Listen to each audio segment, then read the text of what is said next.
Hey everybody, happy Tuesday. This is Charlene O'Hanlon and welcome to the Tuesday, February 2nd edition of TechStrong TV. We have a great lineup of interviews for you today, lots and lots of really good stuff. Lots of really interesting folk on today's broadcast. We start out with an interview between Alan Schimel and Liam Randall of Stacklet. Liam is the Vice President of Business Development at Stacklet. Stacklet is it's the people behind the Cloud Custodian project. It's a CNCF project on cloud governance, and it was originally spun up by Capital One. And so Liam and Alan talk about what the cloud custodian technology is, what it does, what it brings to the table, and what they're doing these days. So it's a great interview, definitely one worth checking out. After that one, Alan talks to Vijay Pandey of Cisco. Cisco recently spun up it's an emerging technology and incubation division, which is kind of cool if you think about it. Vijay, who was a Cisco Cloud CTO, he is now the Vice President of Engineering in the Emerging Technologies and Incubation Division. And he talks about what it is and what they're doing over there, and maybe give us a little sneak peek on some of the projects that they're working on. So good stuff there. After that, another interview with Alan. He speaks with Ozzie Cohen, who was one of the co-founders of WhiteSource, a security company. He's now the CEO of CyberMDX, and he's bringing his security expertise to the healthcare field. Specifically, they're looking at medical devices and implementing security into medical devices. It's definitely an emerging field and one that is in need of securing. So definitely Ozzie, I know, is going to be bringing a wealth of expertise to that space, and I wish him the best of luck. But this is a great interview, definitely one we're checking out. After that interview, we have our regular installment of CISO Talk with Mitch Ashley and Matt Newfield of Unisys. They're speaking with Mike Murray of Scope Security and Kaushik Guruswamy of Menlo Security, talking about all things security these days. And CISO Talk always has some really great topics of interest, a lot of timely stuff going on. So I'm sure their conversation is definitely one worth checking out. After that is part 2 of our 2-parter installment of the Haunted Hacker podcast series hosted by Mike Jones, hacktivist and cybersecurity expert extraordinaire. Great conversation he has with his guests, and normally these are 3-part series, but this week we made it a 2-part series for you. So yeah, check out part 2, check out part 1 also on demand, but definitely check it out. After that, I come back for the news headlines, as I always do, and then I have a really fascinating conversation with Jennifer Curry, who is the Senior Vice President of Product and Technology at INAP. And we talk about the results of a study that INAP recently did that showed, among other things, that despite the pandemic and the work from home challenges that have come along with it, that IT pros are actually optimistic for the future. And a lot of that has to do with their rising profile in the IT space in general, and their importance in the organizations these days. So good stuff there, and it's an interesting conversation that Jennifer and I have about maybe what the future holds in the IT space as far as IT pros are concerned. After that, I have the webinars for you. The webinars preview talk about 3 webinars that are coming up very quickly in the hopes that you will be able to mark some time off on your calendar and join us for them. Really great topics this week in the webinars area, so please don't miss any of them. After that, Mitch Ashley comes back, and he's got his Analyst Corner series. This time, he talks about the battle that is brewing between Facebook and Apple, actually specifically with the battle between their CEOs, and it's all about data privacy and social platforms. Mark Zuckerberg and Tim Cook are battling it out. Tim Cook recently responded during the Brussels Data Privacy Conference about what he believes are needed reforms at Facebook over data privacy. Well, Mark Zuckerberg took offense to that, and he shot back with issues with the Apple App Store changes, and he actually took out full-page ads, letting folks know exactly how he felt about it.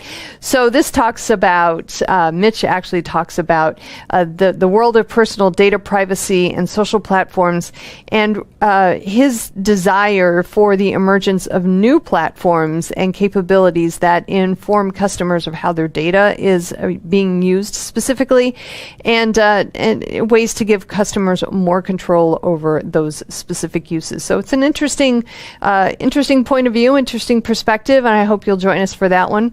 And finally, our last interview of the day is with Mike Vizard. He speaks with Cockroach Labs CEO Spencer Kimball. They talk about how distributed databases are evolving in a scale-out era. The company just recently picked up $160 million in funding, which brings their valuation to $2 billion. That's billion with a B valuation. It's a staggering number if you think about it. And they talk about their role in distributed databases and what they're going to do with the money, I'm assuming as well. Good stuff and great conversation that the two of them have about scale-out databases or distributed databases in a scale-out era. So definitely one worth checking out. Like I said, we have got a great lineup of interviews today. I hope you can stick around and watch the whole thing, and we'll be right back after this first commercial message.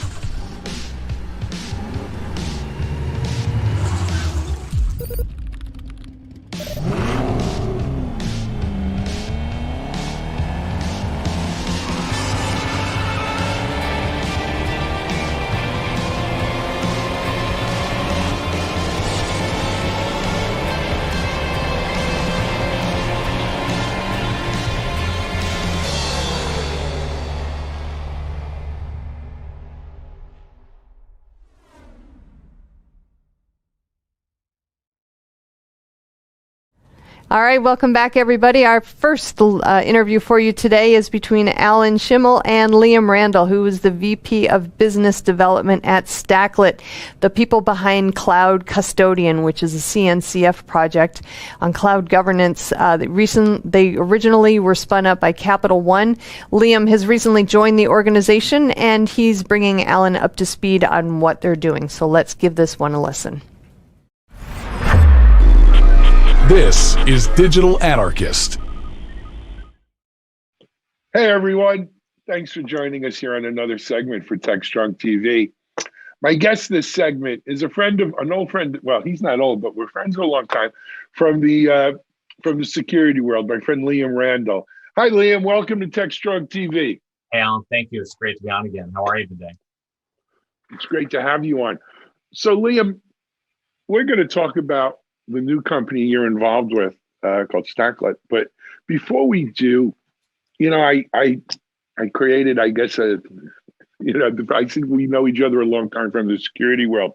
Let's give the audience a little bit. Why don't we talk a little bit about you for a sec, Liam, and just give them a bit of your history. Oh, sure. Well, I've been in the security industry for close to 20 years now. And I started way back in the IRC days when early network monitoring first came out, hanging out in the snort communities and the early productization of that. And from there, I went on and worked on Bro, which is now Zeek, deployed that at thousands of organizations, was involved in OS Query, and then launched the first Kubernetes company called Critical Stack, which I sold to Capital One. And while at Capital One, which is this amazing organization that's wonderful culture, all in on the cloud for years, there was this wonderful open source project called Cloud Custodian that we had created in order to solve some of the governance opportunities that weren't really well polished in our transition to the cloud at the time. And now I've gone and joined the two co-founders of Stacklet, Kimball and Travis, on a mission to help organizations be more well governed in the cloud. Again, before we jump into Stacklet, I just want to chime in on the Capital One. I don't think people realize they have a vision of a bank, financial institution, stodgy, conservative, not risk-taking, culture-wise, a very distinct picture. Capital One, in so many ways, really breaks all those molds. From their cafe banks that they, had opened back when brick and mortar were open, but more importantly in technology, they really set a very high bar. Dr. Paul and everyone there, and probably the most open source friendly financial institution, or at least the first who really said, "Hey, open source works for us in the finance industry." Yeah, absolutely. I'll tell you a little funny story. When I had worked with some of the venture capitalists at Capital One at a previous company, and when they first reached out to me, I was aware that they were really into tech. They were at all the conferences that I was interested in, and they showed up really, really well. Just a wonderful steward of the community, a leader. And I remember when they first told me they were going to acquire my company, I actually laughed at the VC and I said, "Look, if you think I'm the kind of guy that would work at a bank, you're out of your damn mind." And they said, "Look, come on down to Richmond and meet up with some of our key teams." And I wasn't in the office for more than 5 minutes. And I knew that it was a really unique place. And I stayed at Capital One for a little over 5 years. And I'll tell you, it was just a phenomenal place to work, a phenomenal culture, phenomenal people, and just a really good experience. I would strongly encourage anybody that's looking for great experience in tech to maybe look at Capital One. They've got offices all over the U.S. Sure. And just a really wonderful org. And I don't work at Capital One anymore, so right. Your horse is out of the race. But no, I mean, I don't work at Capital One either. Yeah. But I have the same experience, Liam. Whenever you see them at an event speaking or participating, they're always open. They're huge stewards of the community. Oh, they are. They put their money where their mouth is for these things. And they should get called out on it, right? They should be, recognized for it. Yeah, absolutely. The open source project that we're building around today is called Cloud Custodian. And, an interesting tidbit when you think about that positive emotional weight that companies like Capital One and Stacklet are trying to leave in the community. 25% of the user base in the Cloud Custodian community, you think of this as an enterprise community, created their GitHub account just to interact with the project. So when you think about, absolutely, it's a true stat. There's an article in a Tech Republic that came out late last night or early this morning where Kimball talks a little bit about that. And so I would encourage your readers to perhaps check that out.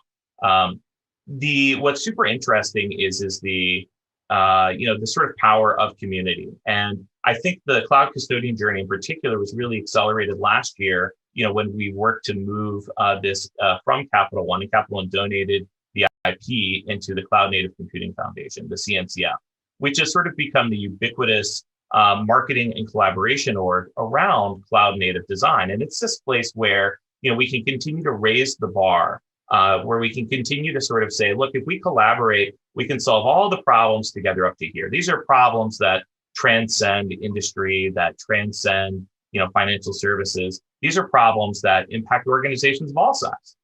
Because the reality is that right now, organizations of all size, they're all sort of experiencing the same user journey. Regardless of what you're doing, you can be John Deere making tractors, you can do financial services. Your customers are saying, I want my data in real time. I want it 24/7. I want it, secure. And soon I'm going to want it enriched with AI and ML. So every organization right now in every industry is conducting this transition into the cloud to enable these hordes of developers that they're unleashing on their hard problems that matter. And what this means is that at the intersection of innovation in the cloud is that governance and security professionals are scrambling in order to help enable their organization's mission, but do it securely, do it cost effectively, and do it in a way that they can still meet all their regulatory and control compliance needs. And that's where Stacklet and Cloud Custodian plays right at that intersection. Absolutely. Just quickly on CNCF. I mean, the other nice thing, beyond just marketing and logistics, it creates an environment where other organizations, competitive, not competitive, everybody's on an even table. And so there's no barrier to cooperation. There's no barrier to contributing code. Right. So everyone makes this better because it's for the common good of everyone. That's right. So yeah, no, look, the CNCF brings a lot to the table. We really took our whole executive team when I was at Capital One through this discussion around what were the advantages of, we could start open source and do a really good job and, really get product market fit. Cloud Custodian was phenomenally successful already when it was just sponsored and hosted by Capital One. But really the transition to the foundation, there's a lot of important things that you get from putting your IP into that foundation. And people, I think, really don't appreciate until they're in the moment and they're struggling with these challenges on how do we enforce community standards? How do we try to build the most diverse communities? How do we govern our communities? That's right, in a way that is transparent, that represents the rights and provides opportunities for participation for all stakeholders. And what that does is that encourages all of us as an industry to start collaborating on standards. So when you look at the sort of de facto cloud standards that have emerged today, whether major industry players wanted it or not, you have things like Kubernetes. You have things like service meshes that raise the bar and let everybody say, we'll collaborate up to here, and now I can run my industry-specific problems. And for us, the decision was easy. We were already in many ways the sort of lingua franca of governance in the cloud. So for us, it was an easy fit to start to position Cloud Custodian as that true portable tool that's organizations of all size work on their governance needs across, AWS, Microsoft, Azure, GCP. We just had a bank in China contribute an OpenStack provider. And Kubernetes is certainly on our roadmap as well to support as a first-class citizen in our ecosystem too. Well, you have to. And, I've seen now several studies and stats coming out that it's just phenomenal how quickly it's become so dominant. But Liam, I want to talk a little bit about Cloud Custodian. Yeah, it's governance. Our audience is pretty technical and they're pretty sophisticated. What exactly is it doing? Yeah, but the real opportunity here is that Cloud Custodian is the right level of an abstraction. When you think about how quickly services and new ideas and concepts are piloted and launched in the cloud, a mature cloud provider like Amazon has something like 2,000 plus services available in their cloud. So what you need is a tool, a platform that gives you those governance rails that let you configure and interact and govern those platforms. And Cloud Custodian has an incredibly simple domain-specific language, DSL, that you use in order to configure and manage all of these services. You have events, things that happen in the cloud, like I turned on a server, I created a new database. You have filters, so you can make selections and say, this particular ones are only ones that are unencrypted or only public S3 buckets, and then you can take actions. And that simple, three-step DSL gives you these powerful use cases in intrusion detection, in security, in compliance, in governance, in cost operations. You can simply start asking your platform questions like, do I have any databases that haven't had connections in 14 days? Do I start to change the behavior of my users? It includes a mailer and a communication platform. So you can start to notify and say, hey, it looks like you're violating policy here. If you don't make the change in the next few days, we'll make the change for you and shut this resource down. So really small pieces of code can have tremendous impacts on your ecosystem. As an example, a very large organization we were working with recently at Stacklet, a very small script, about 20 lines of code, resulted in about $20 million of annual savings for them. It was an off-hours policy for their development environment. Turn off developer resources at 7 p.m. and turn them back on again at 7 a.m. And we even let developers opt out if they wanted to. We just included them by default. We never challenged anybody and said, look, if you're, you explain your opt out. If they put a little tag on their resource, we didn't shut it off. But organizations can leverage these DSLs to enable innovation while still remaining well managed and operating the cloud cost effectively. Love it. Liam, let's talk about Stacklet now. And look, anyone could use an open source project, right? Anyone could download an open source tool and install it. And the business model for companies like Stacklet is, well, what do you add on top of that, right? Absolutely. Yeah, look, in the open core software world, there's always some early stage moves you make in the open source business model, and essentially what it all boils down to in the start of open source, you essentially are trading off scaling people versus having a product that'll scale it for you.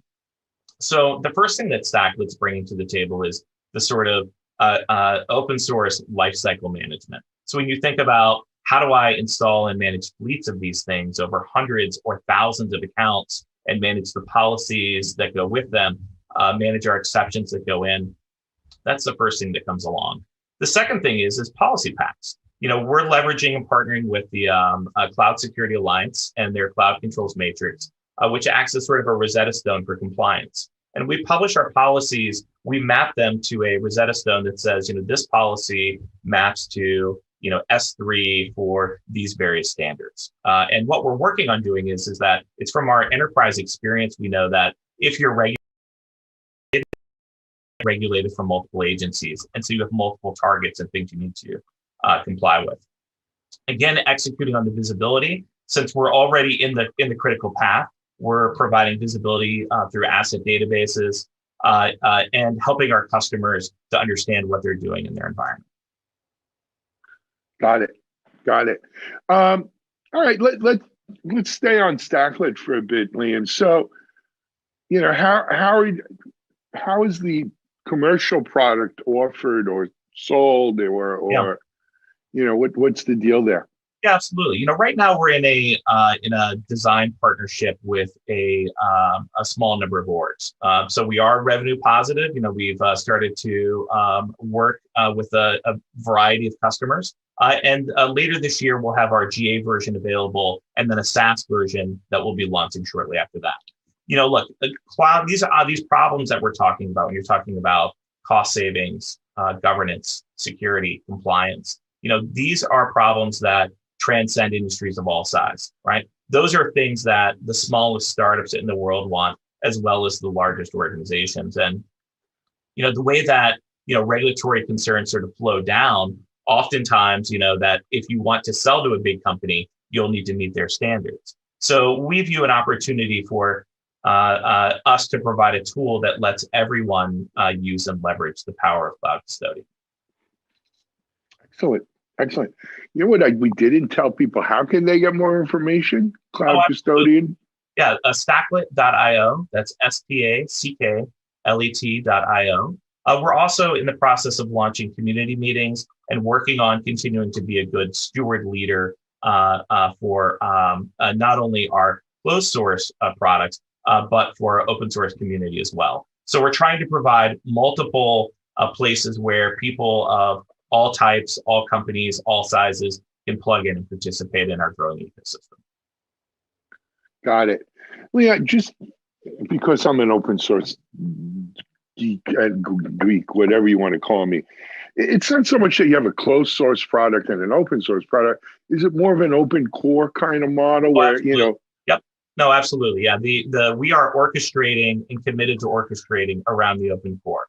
The policies that you're building and running on Stacklet, those are the same policies that will execute on closed source Stacklet. And in fact, we are still publishing major contributions into the open core. Let me give you an example of something that's important that we're doing now.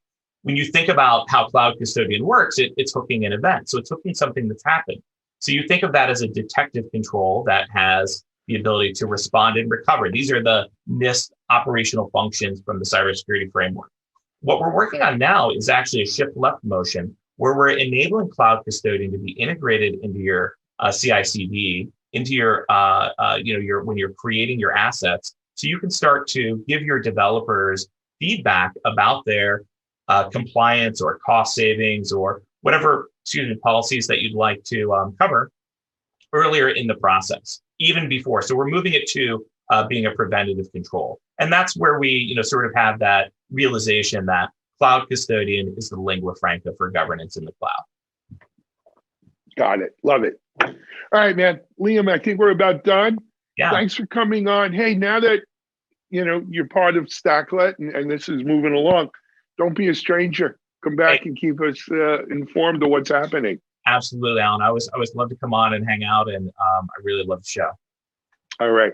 William Randall, Stacklet, the people, well, CNCF are the people behind Cloud Custodian, but the people taking Cloud Custodian and with a commercial version, enterprise version, Stacklet.io. This is Alan Schimel. We'll be right back with our next guest.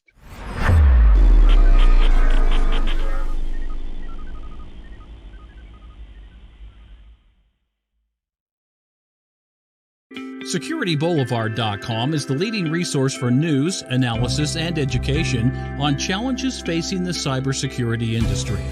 SecurityBoulevard.com covers all aspects of cybersecurity, including data security, DevSecOps, cloud security, application security, network security, security threats, and more. SecurityBoulevard.com has the largest selection of security content, featuring breaking news, blog posts, podcasts, and more. Visit www.securityboulevard.com to learn more. SecurityBoulevard.com, home of Security Bloggers Network. All right, welcome back. Next up, we have information for you from Cisco on their new emerging technology and incubation division. Vijay Pandey, who was their cloud CTO, is now the VP of engineering at the emerging technologies and incubation division, and he talks with Alan about what the new division is all about and what they're doing. So let's give this one a listen. This is Digital Anarchist. Hi, everyone. Thanks for joining us on another segment here for TechStrong TV. My guest for this segment is Vijay Pandey. Vijay is VP Engineering at Cisco's Emerging Technologies and Incubation Division. Is that correct, Vijay? That's correct, Alan. Fantastic. I did that without the teleprompter, so it's always good. Hey, Vijay, welcome. First of all, welcome to TechStrong TV. Thanks for joining us today. Thank you so much, Alan. Pleasure to be here. Great. Before we jump into kind of the meat of what we want to talk about, our audience is obviously familiar with Cisco and the many facets of Cisco, whether it be networking or teleconferencing or security, et cetera. But I don't know how many of them are familiar with the Division and Office of Emerging Technologies and Incubation. So I'm going to ask, if you don't mind, educate us. Tell us a little bit about it. And if you could kind of weave in your own background into that, so we have a flavor of, how you got to be here as VP of Engineering there, it would be great. So take it away. Excellent. And I think, it's understandable that the audience does not know about, about ET&I, as we call it, Emerging Tech and Incubation, because it's a relatively new group. I mean, we started maybe, I would say, 8 months ago. So it's not that long ago that this group was formed. And it's a very simple mission. The mission is to charter some bold bets for Cisco. And so it's almost like Star Trek Enterprise-y kind of a mission where go where Cisco has not been before. So it's that kind of a mission. And I think the idea here is to look at spaces which are still evolving. And so it's whether it's in the cloud native space that this community is familiar with, whether it's in the developer ecosystem space, or whether it's some of these other verticals like healthcare and supply chain, manufacturing, education. Look at all of these spaces and think about spaces where are problem statements that are being disrupted right now, or there is some churn happening. And so you are getting into technology that is still immature, it's maturing, and people are figuring stuff out. And so in these kinds of spaces, we want to place some bets. We want to incubate some ventures, just like a VC firm would do, and we would actually want to take it forward. So that's the whole notion behind ET&I. As far as background goes, I've been, like I said, this group is new. So I've been with the group since inception, so 7-8 months. I run engineering for the group. I run university and research for the group because these things are looking forward a little bit. So things like quantum computing and networking are a little further out, for example. And I run something called Co-Innovation Labs. And this is a piece that actually is a global footprint of physical and virtual presence that works with local governments, local customers, local startups and startup ecosystems to actually build out these ventures as well. So that's what I run for ET&I. A little bit on my past, I've been at Cisco roughly 2 years. Prior to this, and in fact, even now, I hold the CTO for cloud hat at Cisco as well. Okay. So I came into Cisco with that hat, wearing that hat, and I still wear that hat in addition to this role. And before Cisco, I was at Google for roughly 5 years.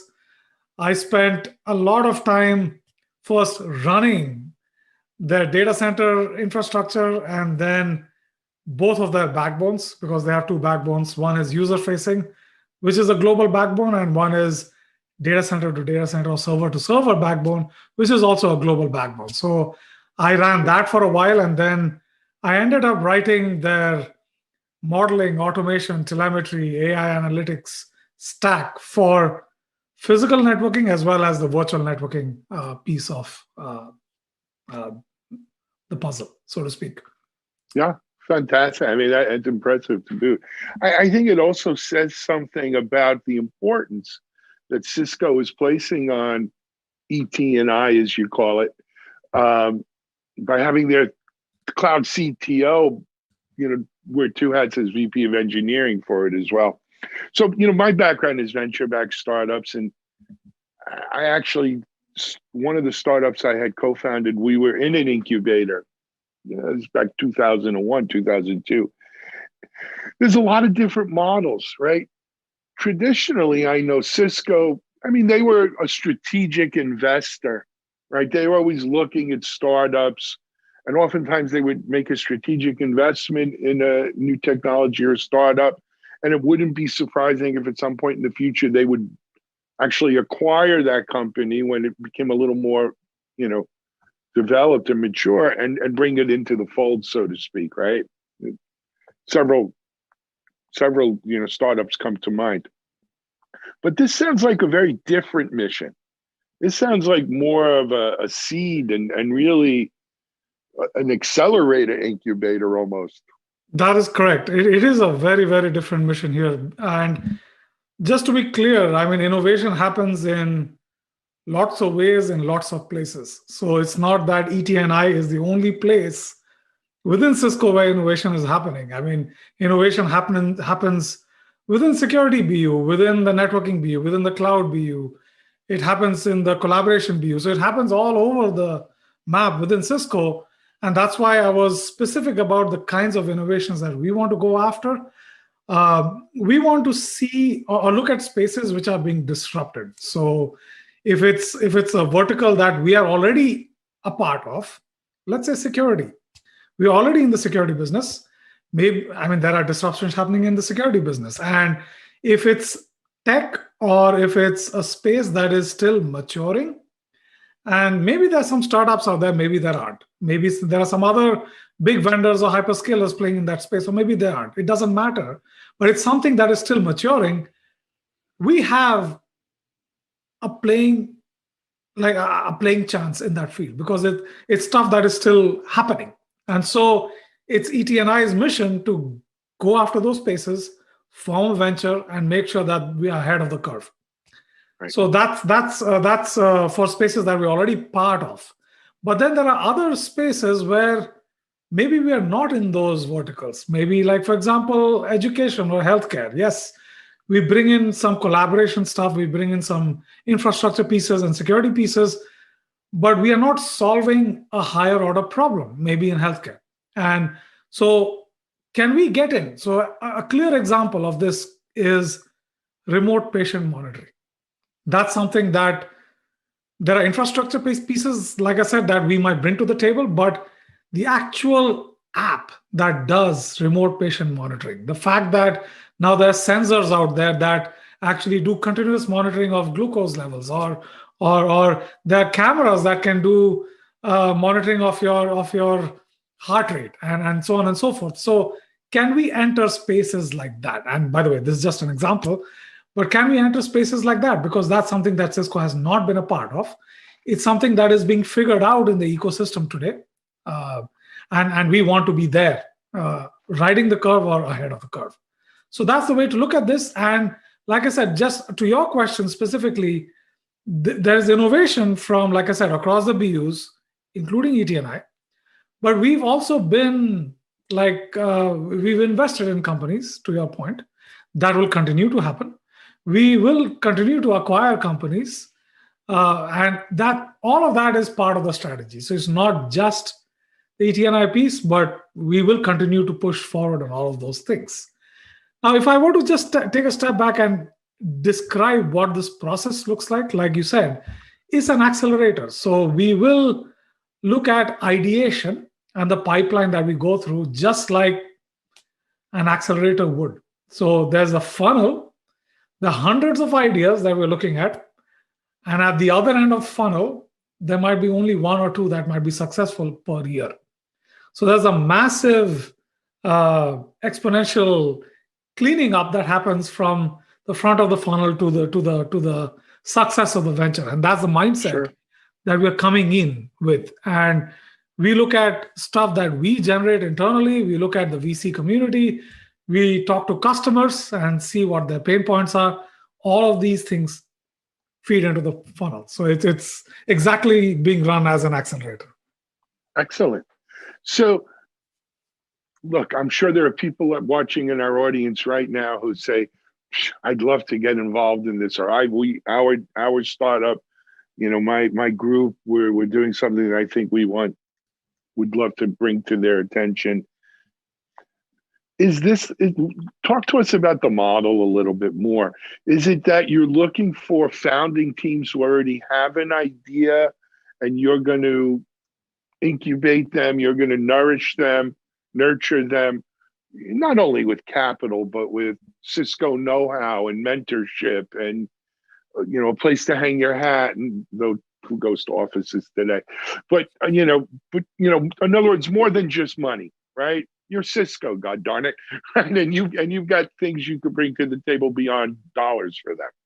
And or is it something where, look, we after speaking to everyone, we know this is a hot area, and we're gonna make a shotgun wedding, so to speak. We're gonna form something here, a team to go off and explore that potential, or is it both?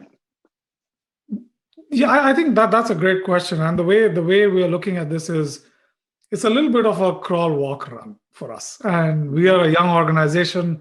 We need to prove ourselves out. And there are things that are already in flight from within Cisco that we're working on.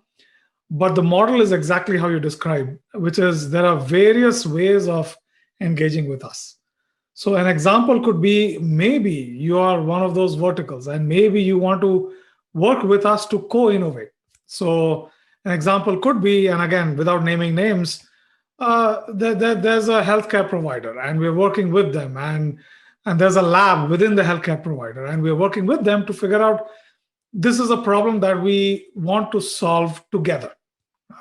Similarly, there's a car manufacturer, and we're working with them to solve a problem together that they have, that we think we have the know-how behind, and we could almost stand it up as a venture. And again, the key thing here is, can this stand up on its own as a venture? It cannot It's not a feature in a networking device. It's not yet another networking device or a security play. It's basically, is it a standalone venture that passes muster as a venture?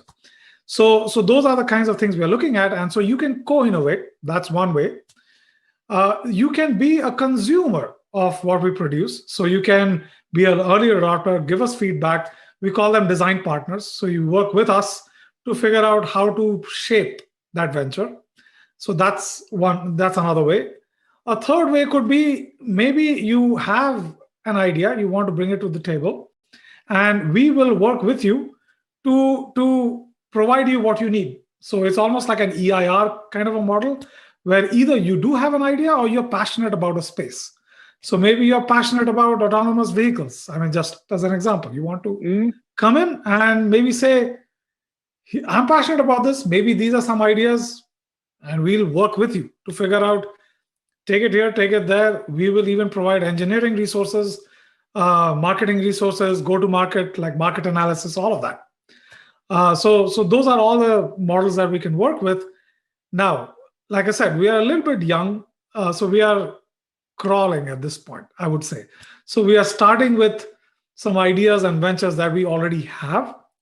We've just started working on the EIR model, where we have a couple of people that have actually come in from the outside, who've had startups in the past, who are like entrepreneurs, and we are starting to work with them. But we are not ready to the point where we can open the floodgates on that yet. But if you are really passionate about a space, I would say, please come and talk to us. So we are introducing that concept, but in not like, let's go all out and do it. So in a little bit of a curated manner, so to speak.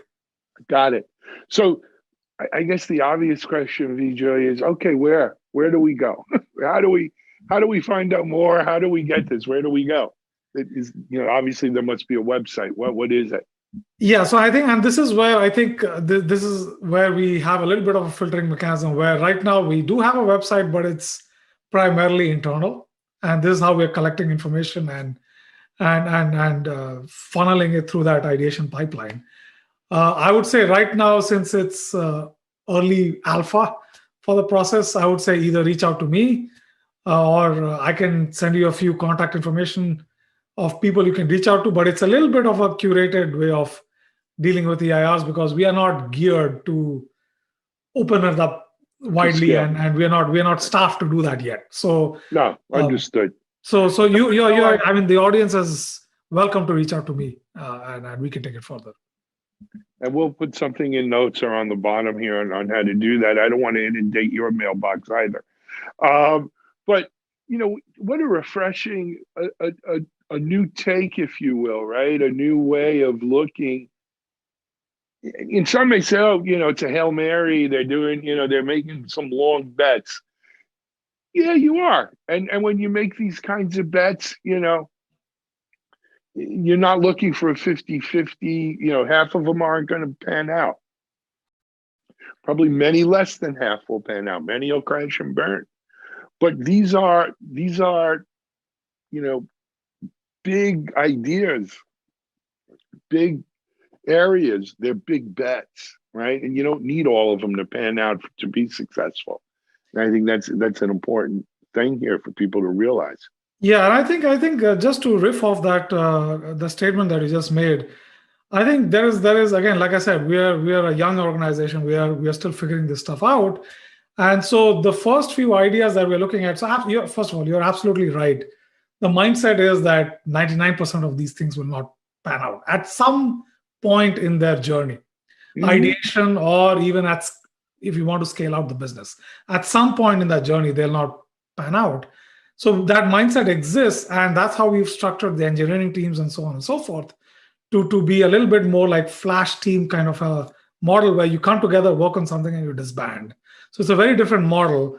But I think we're also starting out with some problem statements that are near and dear to Cisco. So for example, we're looking at the networking and security space, and we're saying, hey, we've been in the connect and secure any type of physical or virtual IO endpoint, wherever they happen to be.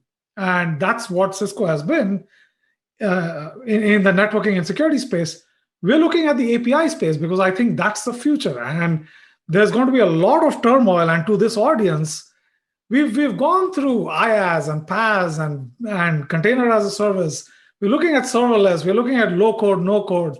There's a lot of turmoil happening in how we build applications, how we're taking the guts of the application and throwing it out there on the wide open internet. And when you look at that problem statement, the problem of visibility, the problem of SLOs, the problem of the turmoil that's happening below that API layer, where you had maybe OpenStack at some point, and now you have Kubernetes, and tomorrow God knows what else. And there are various versions of EKS and AKS and GKE, and you're dealing with that complexity. So we are going and solving, for example, two of our ventures are around connecting and securing API and service endpoints, wherever they happen to be, of whatever type they happen to be. And if you think about some of these ventures that we are starting out with, I think the probability of success is pretty high.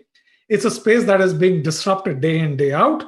I think APIs are the battleground of the future, and that's the perimeter of the future as well. So in terms of the security side of the house, that's the perimeter of the future. So concentrating two ventures on that around API networking and API security is something that gives us confidence that those two ventures have a high degree of success. And so there are a couple more in that area that's, I would say, 1 or 2 degrees removed from Cisco's core, but not that far out. And then there is a plethora of ideas that are sitting in a little bit further out space where we're looking, like I said, we're looking at supply chain and quantum networking and what can we do there, and healthcare and so on and so forth. Excellent. Vijay, we're about out of time here. I have to apologize. So here's what I'd like to, first of all, congratulations on this and best of luck with it. But what I'd like to do is, hey, maybe we could check in every couple of months and find out what you guys are betting on next, or what's kind of tickled your fancy. And because we always want to know what's next, what should we be looking at. So please come back and keep us posted. Absolutely. And I think, it'll be awesome to dig into each one of these spaces as we go along and talk a little bit more. Absolutely. Thank you so much. Vijay Pandey, CTO Cloud at Cisco, VP Engineering at Emerging Technology and Incubation, ETI as they call it, also at Cisco. Thanks for joining us on TechStrong TV. We'll be right back with our next guest.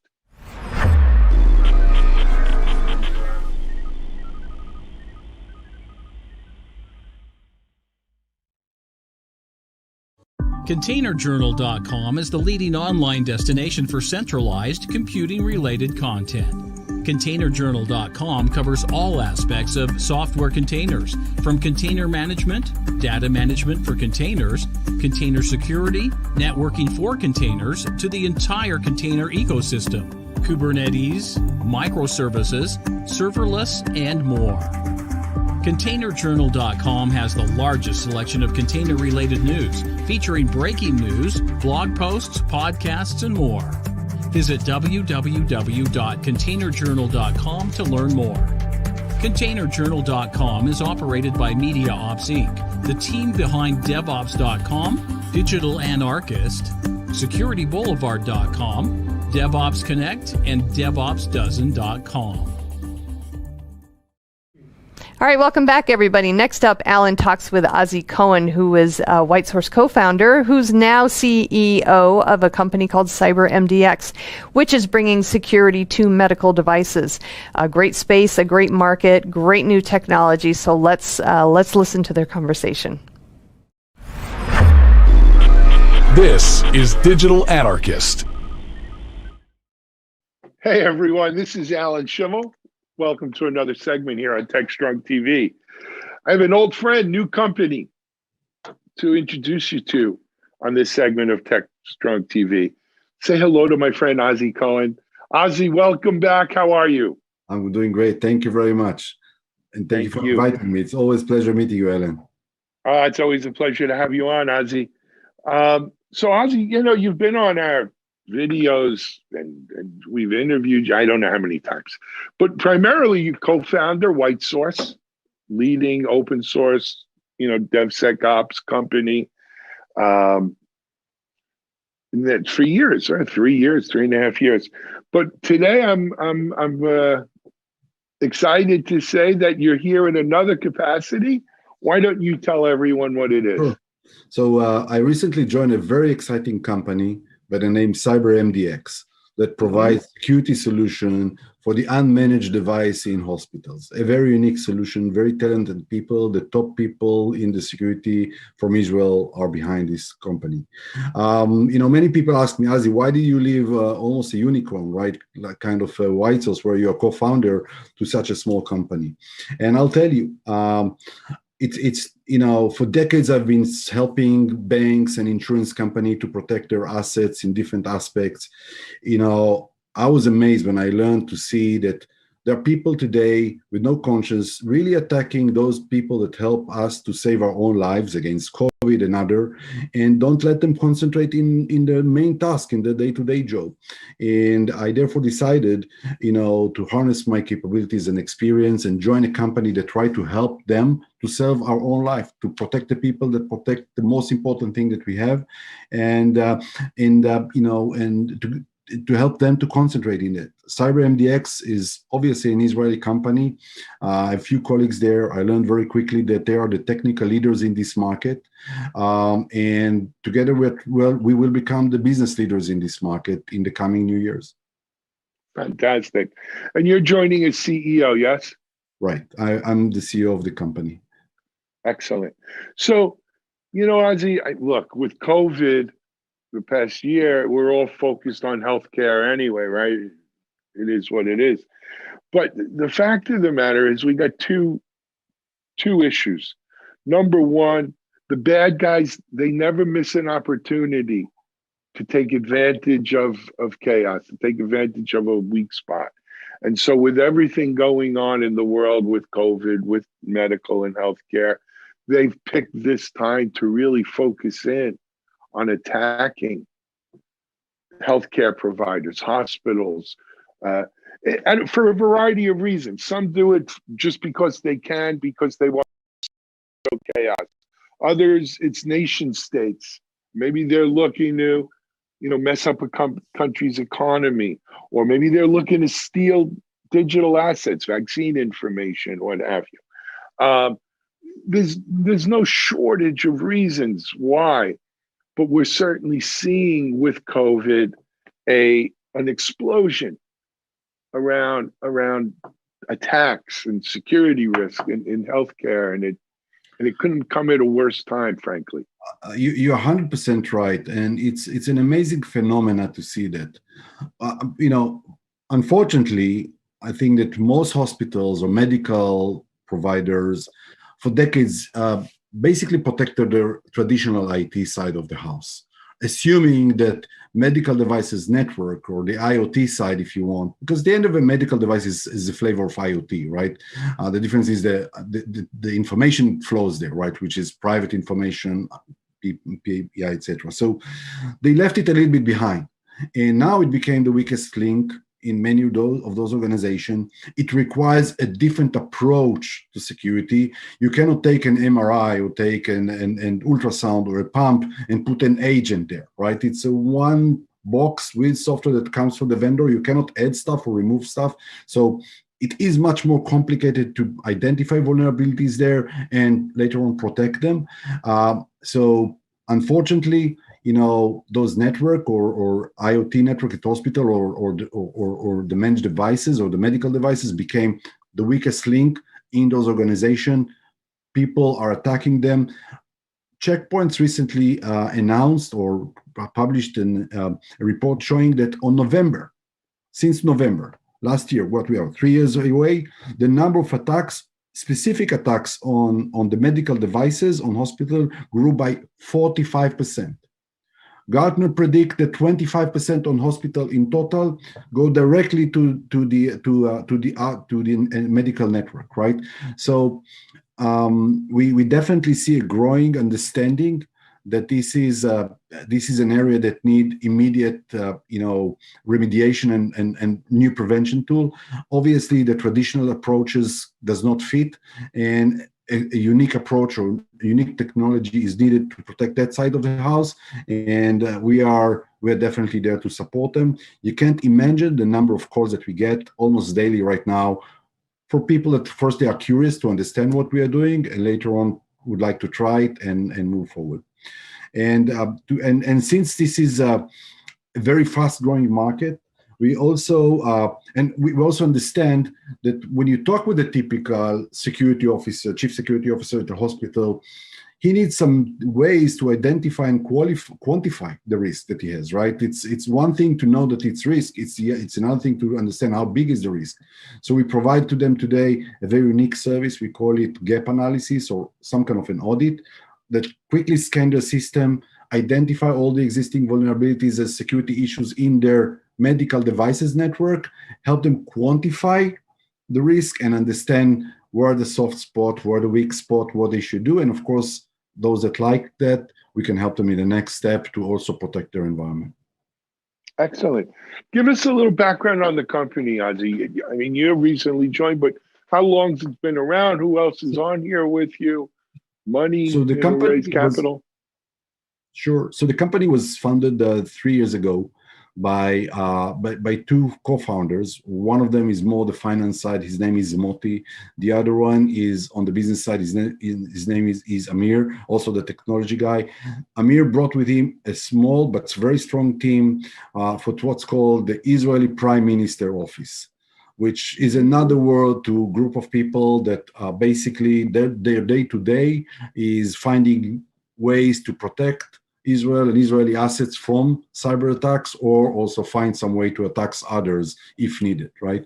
So these guys know everything. These are the top security people that all the world are chasing, trying to learn from them. And together, they realize the issue or the need in the IoT world, more specifically the medical side of it, because what makes this area very unique is the protocols. Medical devices, because of the PII information that they transfer back and forth, use very unique protocols, quite complicated protocols. In order to identify them and protect them, you have to master that capability. So this team grew up together, brought some more guys to them, and built a very unique solution that helped to do that. We had a very successful year last year, despite COVID. So there was a hiccup a little bit during the early stages of the year or early quarters when hospitals were totally focused on on anything else. Towards the end of the year, business started to pick up. We signed some very significant clients, partners as well, like right now Philips, that provides an agnostic service, right, to any devices. They have a specific team that does that provides service to hospital. They use our solution in order to provide security to hospitals as an MSSP, if you want, or outsourcer. We are right now partnered with Amazon. I believe that we are the only security solution for hospitals in the Amazon marketplace. We signed a few very interesting partnership agreements also in Europe. So, the business is growing very fast, or let's say the market is growing very fast, and we are riding on it. As a company, we decided immediately as we saw that growth, we decided to invest more in marketing, sales, partnerships, business development. We are doing a lot of investment right now. The company is well funded. Our existing founders, Pitango is one of them. Our crowd is another, right? And others are, actually funding our growth. So we're in a good shape, well positioned. Sounds great. Sounds great. Yeah, thank you very much. Good stuff, Ozzy. All right. So what can we expect to see coming down from you guys down the road here a little bit? What's coming? Sure. So part of the analysis that we have done on the market, we realized that it's not only about discovering the devices and providing some security methods to protect them. It's also about being able to do it very fast and be able to identify new vulnerability and immediately offer remediation options or prevention options. So we came up with a new approach. We call it device-centric risk management, which will basically allow the operators of the system, whether they're the security guys or the biomed guys, which is a new term that I learned. The biomed are like the DevOps guy of the medical devices, right? Once they see a new vulnerability, to immediately understand the risk and immediately pick the actions that could remediate or prevent it and apply them in an automatic fashion. It's almost like a patch management without patching, right? Without the actual patching. So we just finished building this concept a few months ago. It's already released now. And we shared it with clients and also with analysts to get great response to that. It will allow all those clients that we already have, to get very fast from any new discovery of new vulnerability, etc., to a well-protected, low-risk environment. The other thing that we are doing is that we discovered that all those hospitals, while they are very much concerned about the medical devices, they also have tons of other devices, IoT devices from different flavors, right? So we actually decided to allow them to use one pane of glass to have everything together in one place. Our solution, of course, fits that environment as well. So now we are offering them a full solution for our IoT devices as well as medical devices as one single solution. And finally, integration. We are not isolated. We have to connect our solution to other security solutions that are out there, from firewall to NACs, etc. So we're expanding that network of integration with other security solutions to make sure that we are sitting in the middle and provide and be part of this orchestra of security for the hospitals. Excellent, love it. Part of the issue, and look, our audience is savvy to this, right? These are security people, developers. The scope, when we talk about the healthcare industry, it's not just hospitals, big doctors' offices, smaller doctors' offices all over. The amount of data, the amount of devices, because we were talking off camera, it's not just what you think, the MRI or the CAT scanner. It's the pump that pumps the intravenous. It's the monitor for the heart telemetry. It's even the little thing they put on your finger. Absolutely. For the blood oxygen level, right? Everything today, all of these things are connected, right? Going into a central data place. And so the attack surface, everything from that little thing that goes on your finger to the big database where all that data is stored, is a potential. Absolutely. And what about the outpatient stuff? Not even, exactly. Right.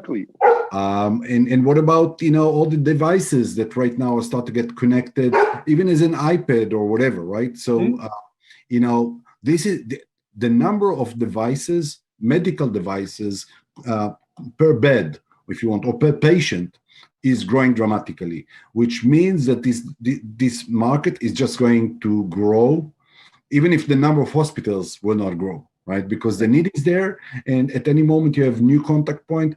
By the way, it's a very sophisticated question. How do you identify a thermometer like the one or blood pressure thing that you just mentioned that is connected to the nearest laptop through Bluetooth, but still can be hacked into the system? How do you identify it? So this is part of the things that, as I said, that's why it's so complicated. That's part of the thing that we can provide, from detection to prevention, and that's what makes this technology very exciting. The area very complex, and what we are here to help them. And with any step that they go, and as I said, how outpatient and home devices is definitely the next wave. Yeah, I want to make sure we get the name right for everyone. CyberMDX. Yes, correct. The website cybermdx.com. Correct. Yeah. Thank you, Ellen. Thank you very much. Yep. Ozzy, look, I'm glad to see you land here. I think this is a great mission for you. It's good God's work you got to do there. So do it well. Thank you very much, Ellen. It's always a pleasure meeting you. Looking forward for our next meeting. Absolutely. Ozzy Cohen, CEO, CyberMDX, here on TechStrong TV. Hey, we're going to take a break and be right back with our next guest.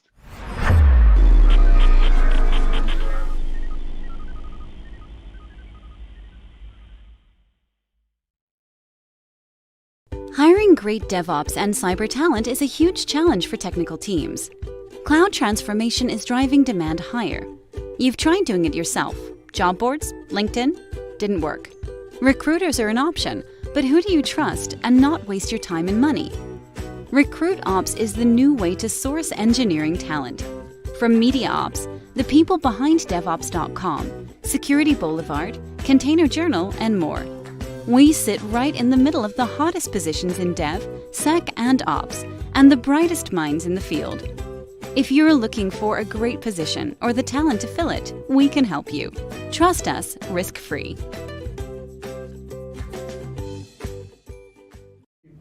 Welcome back, everybody. Next up, we've got CISO Talk for you with featuring Mitch Ashley and Matt Newfield of Unisys. They speak with Mike Murray of Scope Security and Kaushik Guruswamy of Menlo Security. So let's listen to their conversation.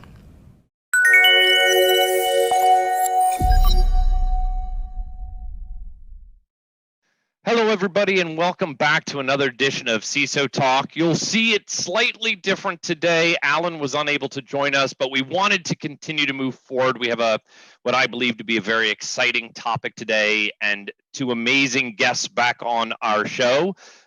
Real quick for introductions, Mitch, welcome back as always. It's good to have you here. Of course, thank you. Absolutely. Mike Murray is the CEO and founder of Scope Security, focused in the healthcare industry. Welcome back. It's great to see you. Great to see you too. Absolutely. And Kaushik, welcome. He is the CTO and founder, one of the founders of Menlo Security. And what I just learned recently, one of the original creators of the inline IPS. And welcome to this episode. Thank you. Happy to be here. It's a pleasure. So, Mitch, I'll hand it over to you. We're really going to talk about, has anything really changed in the last 20 years when it comes to cybersecurity? Are we on the right trajectory? Are we on the right path? And, what does that future hold? So a little bit of that behind, but are we on that right trajectory? Thought it would be a great conversation. Mitch, over to you. Great. I'm going to, not a typical role for me, but I'll be a little bit of the curmudgeon for our conversation. And there's a little bit of truth in everything I say, but not all of it's going to be true. So let's set up the conversation this year. I started doing work in cybersecurity in late 90s, early 2000s, and we were concerned with firewalls and intrusion prevention and access control lists and vulnerability management, network access control, VPNs, a lot of stuff that we still do today. I mean, and I sit back and say, here's my curmudgeon. I sit back and say, have we really advanced the art of cybersecurity that much? Maybe we have better incident response, things like that, but we're still doing a lot of the same stuff, dealing with the same issues. And things like blockchain come along, and guess what? It gets all the attention, maybe in part because there hasn't been enough innovation in our industry. I told you I was going to be controversial. So that's the question. Are we really advancing the state of the art enough in cybersecurity, and what do we need to move forward in what areas? So I'm going to add a little to it before we jump into everybody else, because really what I'm hearing you say is back in the day, we controlled the four walls, and it was all about the four walls and keeping people outside of the four walls. And in modern times, we've been talking over the past few years. Let's forget 2020 never existed, just for a second. I have no idea what you're talking about. I have no idea. But even if it hadn't existed and everything had not gone on, as people move to the cloud, that mentality, you hear that lift and shift, and everything's about taking what you had in the old and putting it in the new. And so I agree with you. But what's going to be interesting in this, and why I'm excited for Kaushik and Mike here, is I don't think people have a choice anymore. Nobody's going back into offices. We're all still working from home. You talk to people in commercial real estate, they would not want to join this kind of a panel because, we talk about cyber incidents. They're in a massive incident because nobody's going back to their facilities and all that downstream impact. So I think this is going to be interesting because I don't think people have a choice anymore. So again, I'll shush up because we'll all be passionate about this. So there's about 4 softballs in the air, and I know Mike and Kaushik are going to jump on a couple of them. So ready, set, go. Whoever goes. All right, I'll lean in on this one because man, so many things in my head right now from Mitch, to your point about where we started in the 90s. And I think we have to think about that there's two sides to our industry in terms of what's happened in the 90s. If you looked at what was, I will never forget the day that I read Smashing the Stack for Fun and Profit, the paper that Aleph One wrote about that really opened up buffer overflows for everybody. That was state of the art in 1999 when I really started in the industry. And if you look at that paper now, most of those things don't work anymore, right? We've advanced our technologies. The bad guys have advanced theirs. I mean, heap spraying and modern ASLR bypass and all of the new cool exploitation techniques, that would have seemed like magic back then. We would have had, that would have blown all of our minds, right? When we were just trying to get our heads around buffer overflows. But actually, I think you see this everywhere. And Matt, to your point about real estate, I was thinking about something as we were talking. I think in some ways we're asking a question like, has military technology advanced over the years? Because back when we had castles and walls, we had access control and we had fortifications and we had all those things. And we don't build castles anymore, but bad guys still attack us. And it's like, I think that there's a ratcheting up on both sides. So while it may feel like we're running in place, we're all running at the same speed, I think. Does that have some sense to it? Kausik, maybe you're going to tell me I'm an idiot on this one, but no, I think it's since we're all kind of reminiscing the good old days, and I've told this history lesson before. Well, for the audience, you guys probably know this. I think it was 1987. So Fred Cohen, he was a professor at the University of Southern California. He wrote a seminal paper, Computer Viruses, Theory and Experiments, where he goes on to talk about you can't have one piece of code look at another piece of code and tell you it's good or bad. And ironically, that's the exact same year the first antivirus software was released. So it's like, we've been fighting this war for a very, very long time, right? And this is a bit of a developer sort of terminology, and the phrase goes like this. You think you've got two problems, and you realize that you can use regular expressions to solve a problem. Now you've got two problems, okay? So it's like we've been chasing this thing for a very long time, and it's very frustrating, right? I think the only deterministic thing that existed in the early era were the true firewalls that could allow it to block. The moment you had stateful inspection, the slippery slope started. And we started getting into deep packet inspection, and I built the IPS, and having lived through this, there was this sense of incompleteness.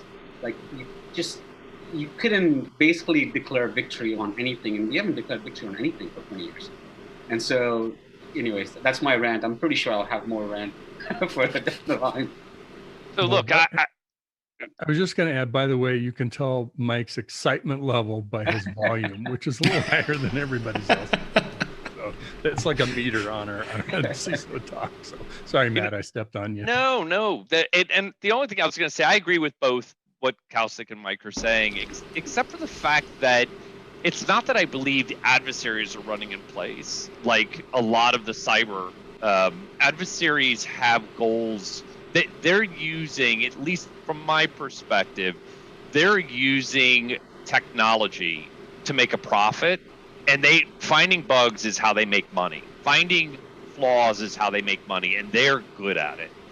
They're also able to exploit humans and human weakness, and they're really good at it. And people in our industry, we may have gotten better of not clicking links, and we've had many an episode where we say people like to click links and those kinds of things. But to what Kausik was saying, the human side of it is something I think has been forgotten, and I think the adversaries have not forgotten it. They know how to exploit weakness. They know how to exploit the human psyche.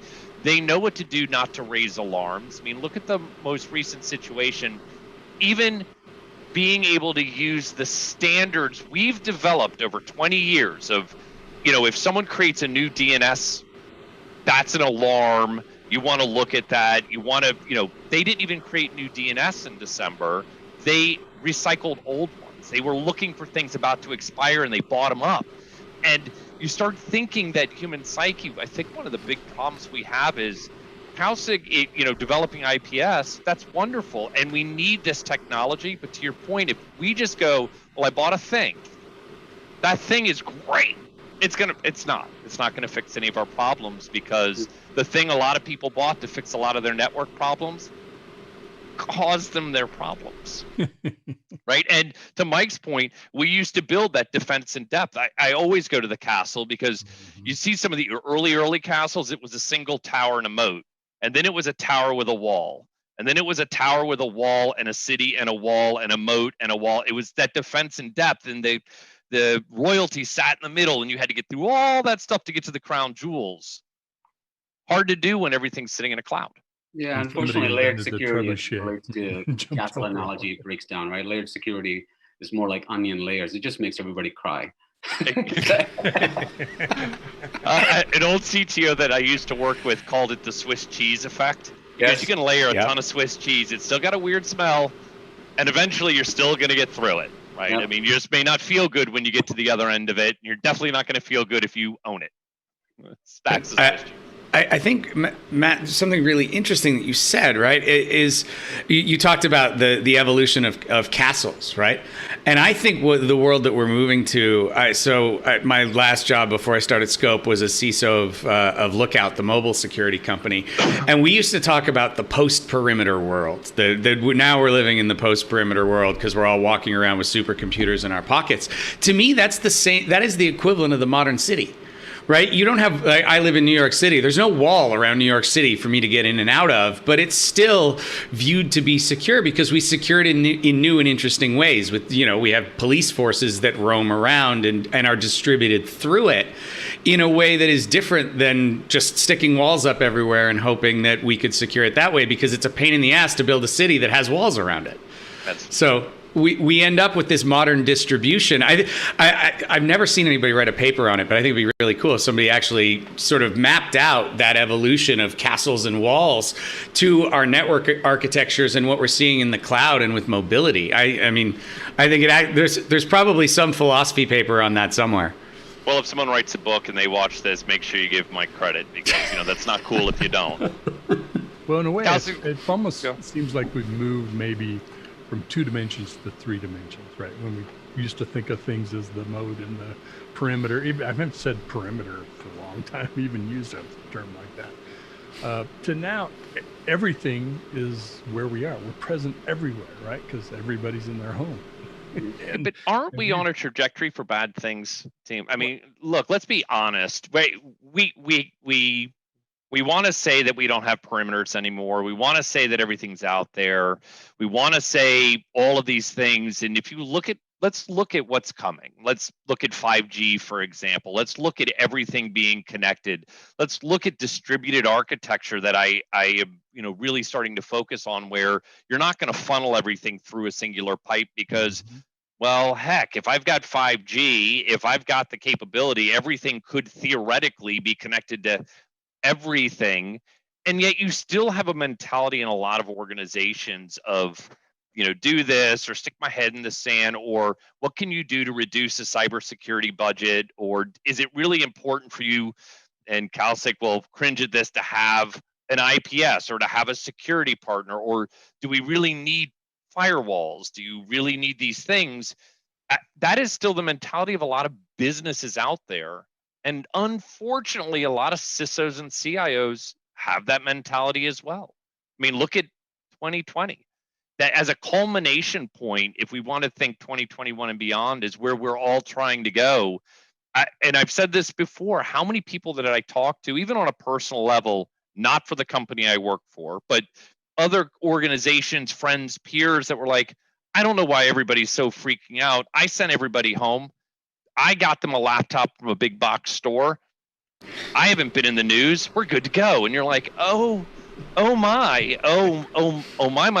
And it's that to me is when we talk about the 20 years, maybe we have evolved because we focus on this, right? Mike, you've grown and evolved to starting a very specific company in healthcare. Kausig, you've grown as founding a Menlo security company. Mitch, you and I have both grown in our careers in this and in our mentalities.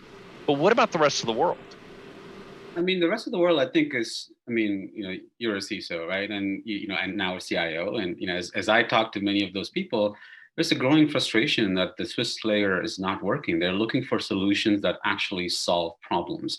Not just so. If you look at the history of security again, the last 20 years, people have been coming up with solutions not tackling the foundational elements, but more around, okay, I've got 20 layers of security and they're generating a lot of alerts. Instead of questioning, how do we make these things actually work so that they don't generate alerts? The problem shifted to how do we build a better SIM that has AI and ML and everything else to identify the signal noise ratio. So I think, and there's money involved because that's an immediate tangible problem that you can go with the product and say, look, we can cut down your alerts, not the actual generation of the alerts, but the processing of the alerts so that we can make SOC more efficient, right? And that's a trend that's going on and on and on and on. So I think we need to tackle some foundational aspects. And, Menlo largely was founded with that notion that we should take web and email as problem children completely off the table. And we've been pretty successful at that. US Department of Defense, they just went with Menlo to secure 3.5 million personnel around the world. And this is by far the largest zero trust, architecture that's ever been deployed. So yes, I think there's some hope, but I think we need to get to the foundational aspects of actually solving problems, not just 90%, not 95, not 99, but get to 100%, whatever the case may be, right? It's not like we're going to make everything secure, but at least let's start tackling some specific problems and provide solutions and build solutions that get us there. I know, Matt, just a quick point on it, pass it back to you guys, right? Like, yes, I built the IPS and that was my foray into the security industry. And I, career-wise, that was great, but just from a purely putting on an engineer hat, it was frustrating that we couldn't actually build something that could stop everything. There was always a rat race, right? Like we do, it's like this wall and you push, you put a finger on this thing to stop the dike and 8 bricks fall on the other side. And that's been going on forever. So I was my volume's going up too. I was in the IPS business for a while too, Kasich, and we always used to call it the barking dog. And to your point about managing all the alerts, it's like we put dog collars, anti-barking collars on all the dogs to solve the problem, and it's not really solving the problem. I have a question for you. Is zero trust, is that the answer? Is it rethinking the model? I mean, people are struggling with what zero trust means and how to implement it. Yeah. Is that the answer, or is that the path to the answer?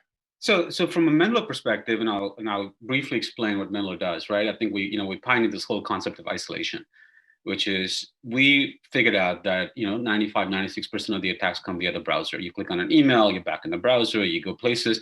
So we said, okay, instead of trying to solve this problem, why don't we just run a browser, oversimplifying, and that browser is going to serve on behalf of you. So architecturally, there's no chance that you ever come into contact with anything that's out there. So this sort of, we call it isolation, market eventually came around and called it zero trust. So I think zero trust holds a lot of promise.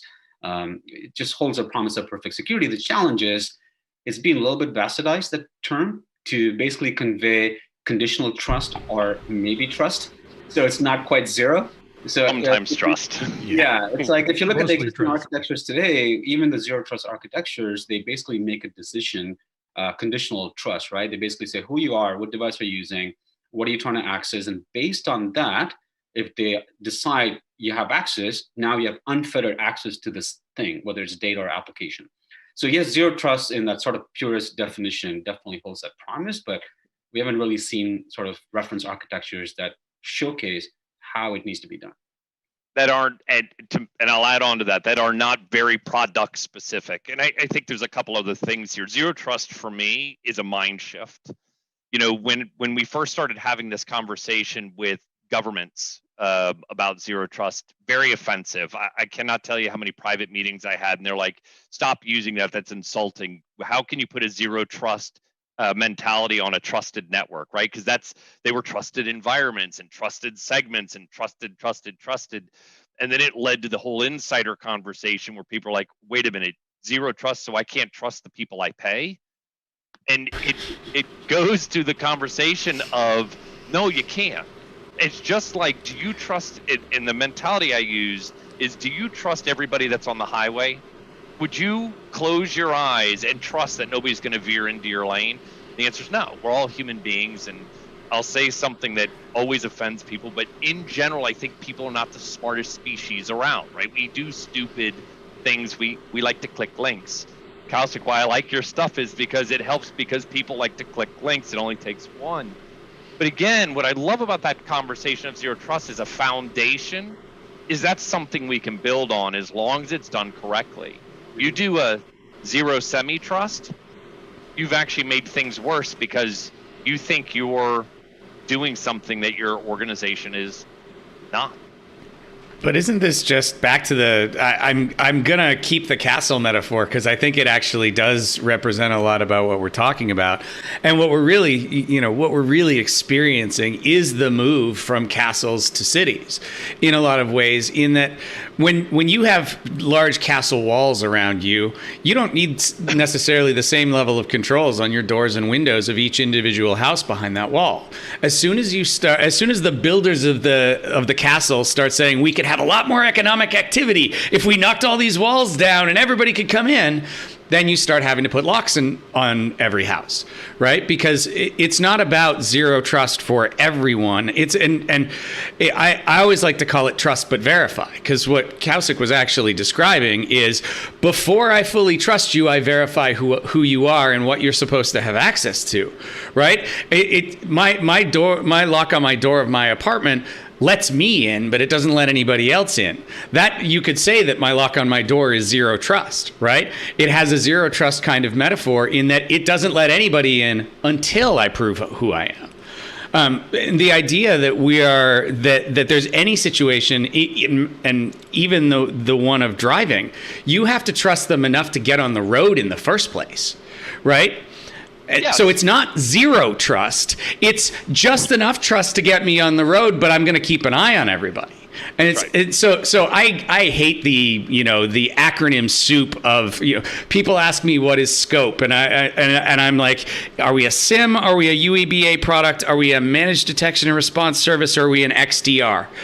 Yes. We're all of those things. And so what do you want me to call it, right? And I think the zero trust world has gotten the same sort of treatment. I've seen everything called zero trust. Like, we slap that logo everywhere because it works for marketers. But I think you have to think about what it really means. I couldn't agree more. And look, that's one of the problems with all these. We've become alphabet soup.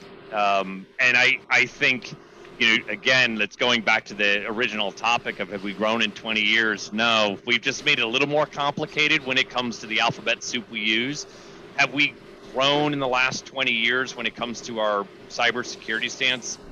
I think the general answer is no, right? We have good things of where we're going. And here's why I say that.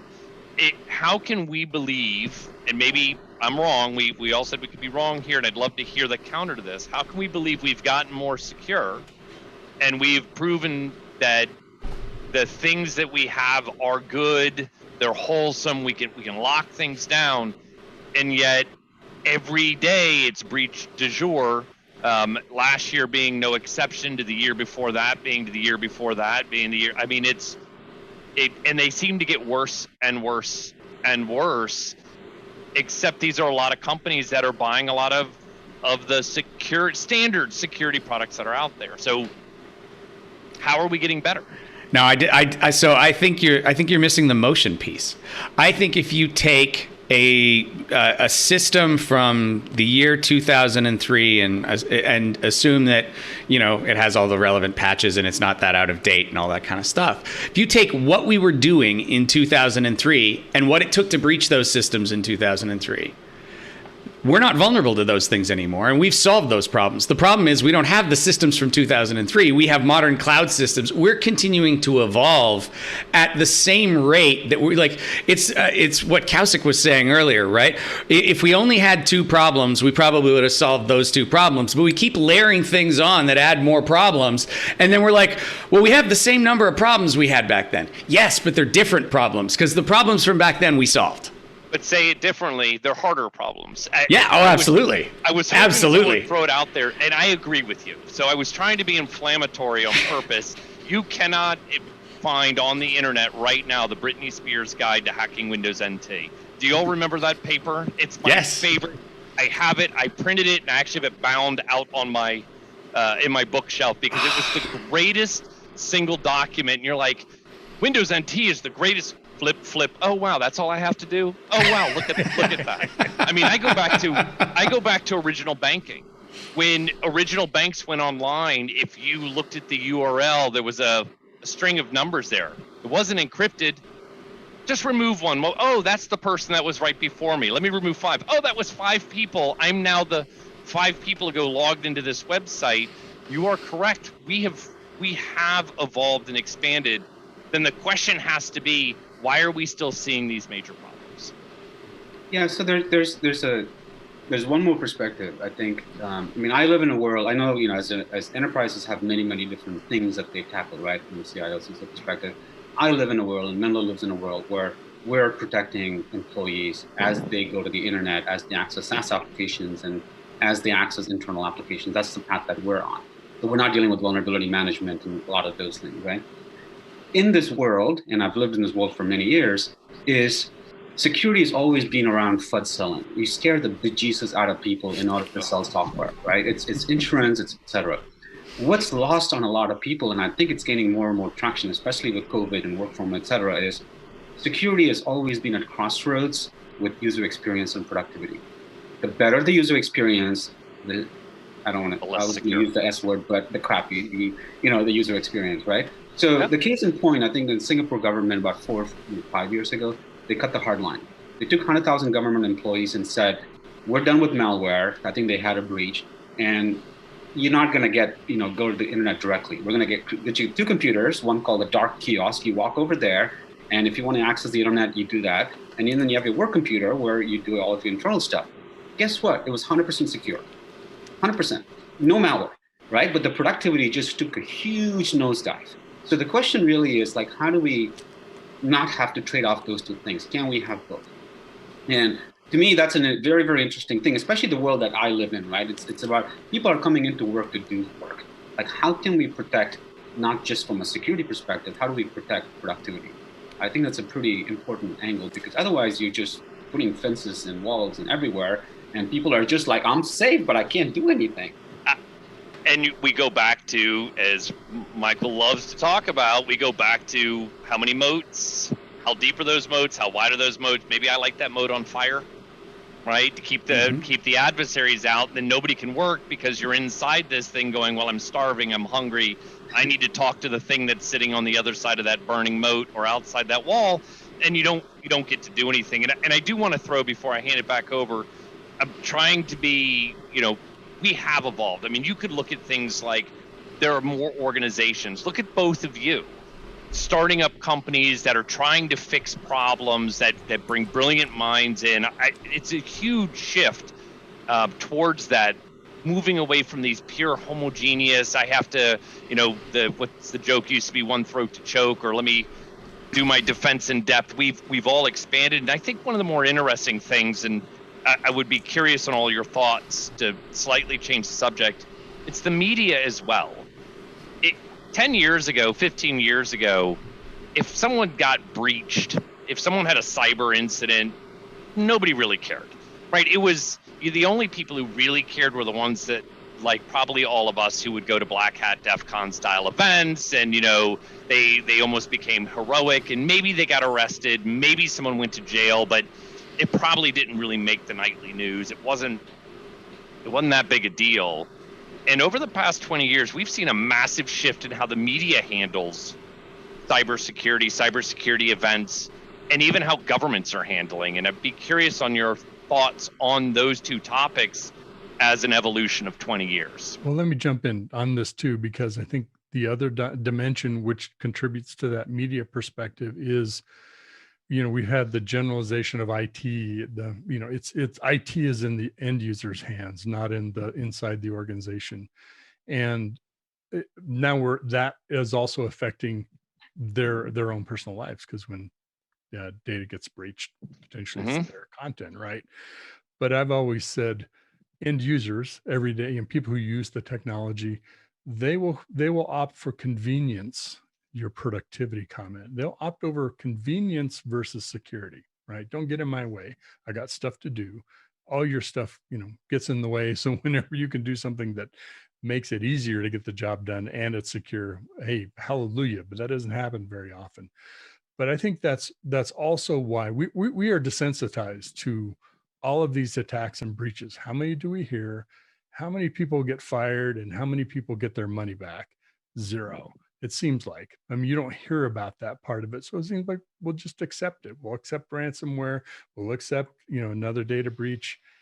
It almost seems too commonplace. Mm-hmm. Yeah. I mean, I think it really does go along with the digitization of our world. When we started in this industry, I don't know about you guys, but I'm going to guess it's true.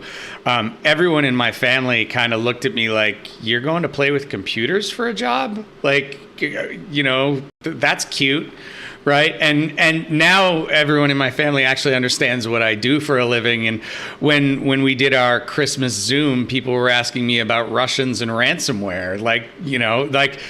How crazy is that in 20 years? And so the evolution of our industry and the evolution of media has just gone along with the evolution of society like that. Like most of when I got into this, I got into this business because I was a nerdy introvert who liked to screw around with computers, not because I thought we would end up being doing what we're doing, right? Yeah, I agree with you. When I left the original industry I was in to get into this, I got the exact same. It's, wait a minute, that thing we don't own because they're too expensive? You mean the thing that makes that crazy beep boop bop sound when I try to go, you've got mail? You're getting into that industry? I mean, this was back when one of the big players, they had a cow, and I'll just leave it at that. That was their thing. It was about cows, and everybody looked at you crazy. So I agree. Kaushik, what do you think? I mean, do you think that plays here? Yeah. So I mean, there's a sense of, we talked about media and breaches, right? So there's a sense of inevitability. I mean, this is the Swiss cheese that we talked about. I think people the analogy that I kind of scribbled down before this, this session was tax season is coming up, right? We're going to file taxes.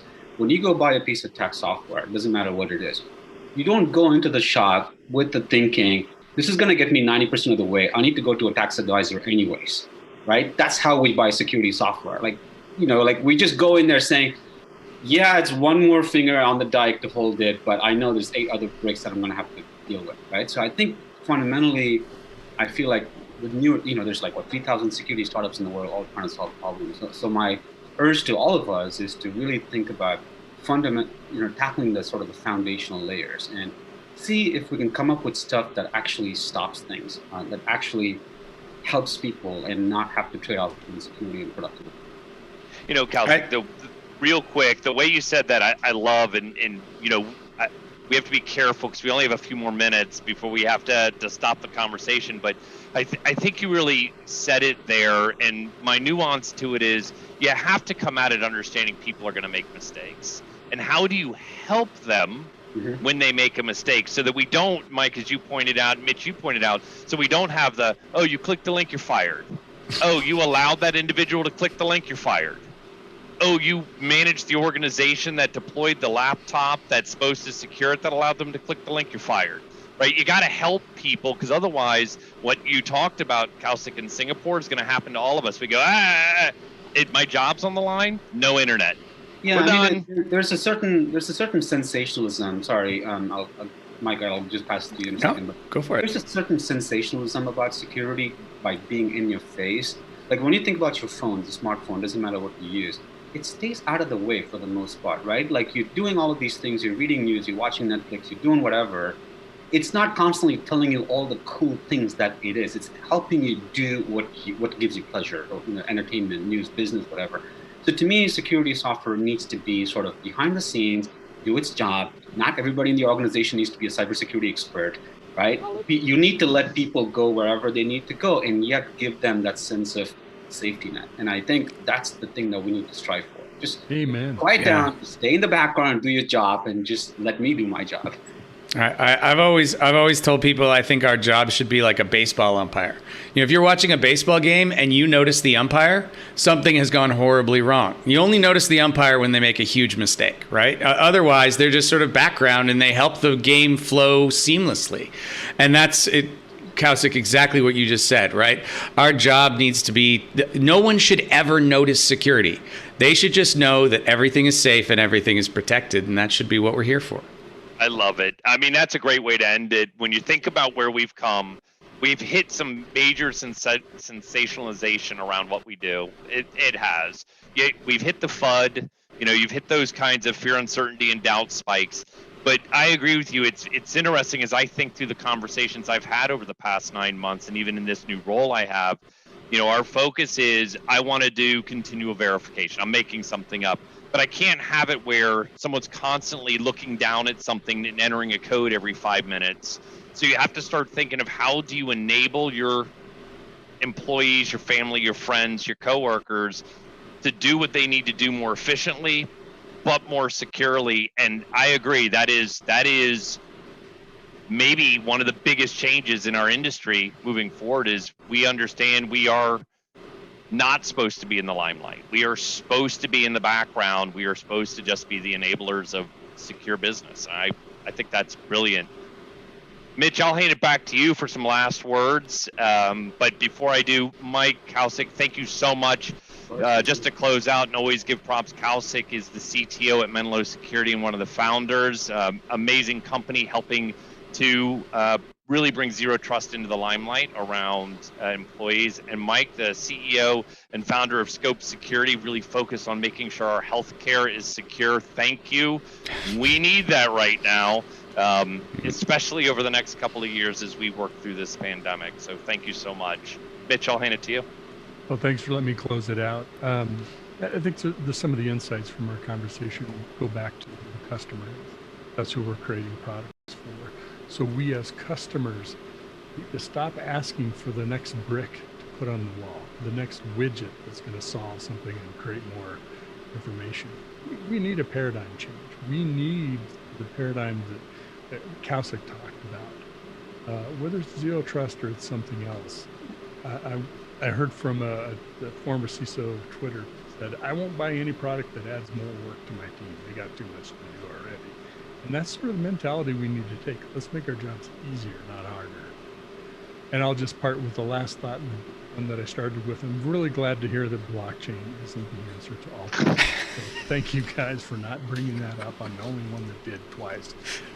Never to be said again. Thank you. Thank you. All right, everybody. As always, we appreciate it. Alan will be back at our next episode. Please stay safe, stay healthy, and thank you for tuning in. We'll talk to everybody soon. Bye-bye.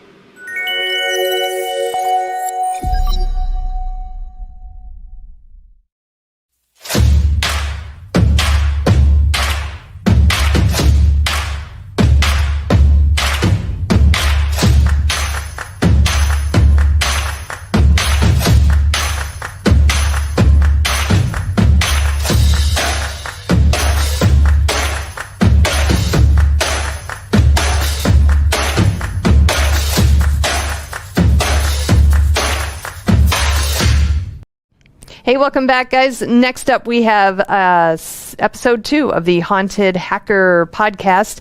This is part 2 of a 2-part series, as always, hosted by Mike Jones. Let's give it a listen.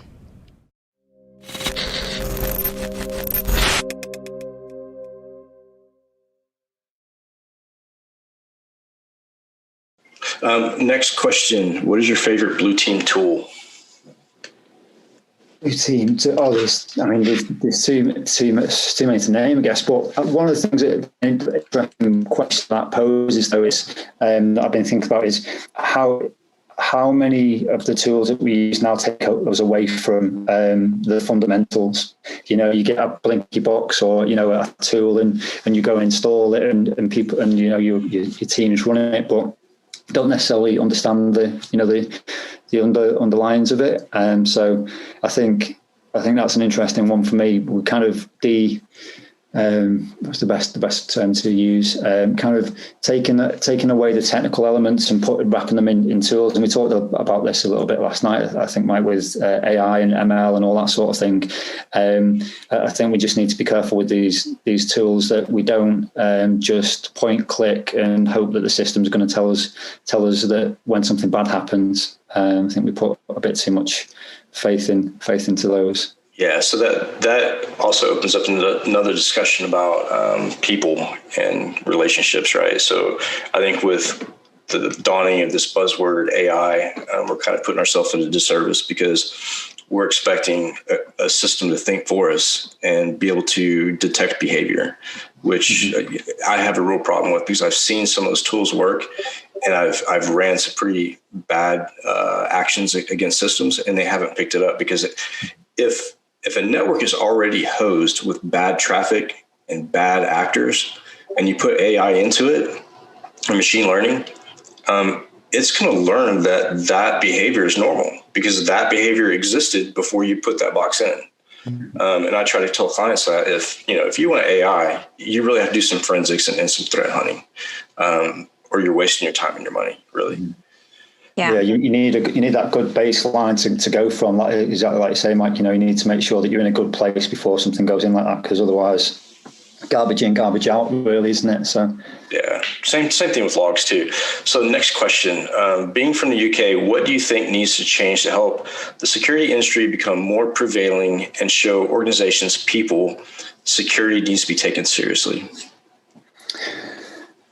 I think, so in terms of security being taken seriously, I think the media is doing a good job of that for us. I think, just the size of some of the incidents that are taking place at the moment, boards can't ignore that. It's mainstream media. It's there. The people are picking it up in the newspapers. They're watching it in the morning, having their coffee. You can't really escape it. So, most companies now will be looking at that, and the good boards, good companies are coming back into the business and saying, what are we doing about SolarWinds? What are we doing about ransomware now? They're having these types of conversations that just weren't had by boards, many years ago. So I think that in itself, the industry and how mainstream cybersecurity is, hacking, compromises, ransomware, it's in your face every day. So, boards are recognizing that it's on their agenda more and more these days. So I think for me, as much as you've got that, business is going to be risk-based. They're going to have to take that. And I think as a security leader, your job is to take those types of things, distill it down to what that means to your business, and what your business's risk appetite is, and then put your business case forward. And that's where your job comes into selling that to the board. But yeah, it's easier now than probably previously when you didn't have all these mainstream media type stories that are seen by people all day, every day. Exactly. So another thing too with the UK, the look at cybersecurity is a little bit more in depth, I think, than the US, because US is more commercial and more money driven. And so a lot of those types of focuses as far as like security goes, there's no return on investment with security in most cases. So that's a great point. Yeah. So they don't want to spend money on that type of technology. They don't want to build up these huge teams, because when they do that and there's no return on investment, the first thing the board says is, what are we getting out of this? And how exactly is this benefiting us financially? To be honest with you, unless they're breached, they don't really see the return. Exactly. It's so intangible. It's like if you have the right security measures in place, then it's like you're good, you're not breached. But they don't see that as a benefit, right? They're just like, well, what are you guys doing? Until they get breached, and then they start to look at it from a different angle. Yeah, that's a challenge, because being on the marketing side of it, we're always trying to encourage companies, especially small ones, right? I'm not talking about like the big, large ones that has this big, large cybersecurity budget, or regulated industries where it's a requirement. But, just your everyday small startup or something, like they also need to be protected. But they're so in the nuts and bolts of like just, getting out of the red, that it's hard for them to justify that security budget because it's so intangible. It's like, you know, you don't want to invest in a home security until your house gets broken into. For a lot of people, it's just, it comes down to the money. Like if I have to feed my family, I'm not going to worry about an alarm system. I'll just lock the door and hope for the best. Exactly. So Steve, what is your biggest fear at night? Let's say you go home. Well, obviously you're still home because of the pandemic. But let's say you're in the office and you go home at night. What keeps you up at night as being a management and leader? I think it goes back to that FOGO that I mentioned, you know, that fear of being on your watch that something happens. So, you know, that's something that I think keeps every security person awake. You know, it's one of the main challenges that we've got, and why the industry can be so demanding and so challenging. So, you know, it's just having that thing happen on my watch. That's the top of mind thing, I think, for me. Yeah, you know, doing the pen testing and public speaking and stuff like that, I found that, you know, I kind of put myself in the target, in the crosshairs when it comes to industry and people and, you know, things that they want to be, but they don't have the opportunity. Speaking of which, we had that tonight. We had some guys from Anonymous that logged in that were, you know, pretty diehard Anonymous back then, and it became an issue. So we had to lock down the chat and kick people out because they came like to me, came after me, which I find it very interesting, but you know, it is what it is. So yeah, like those types of things, like as a speaker and somebody who, you know, puts themselves out in the public to help people, you're always going to get that level of, I guess, exposure, vulnerability.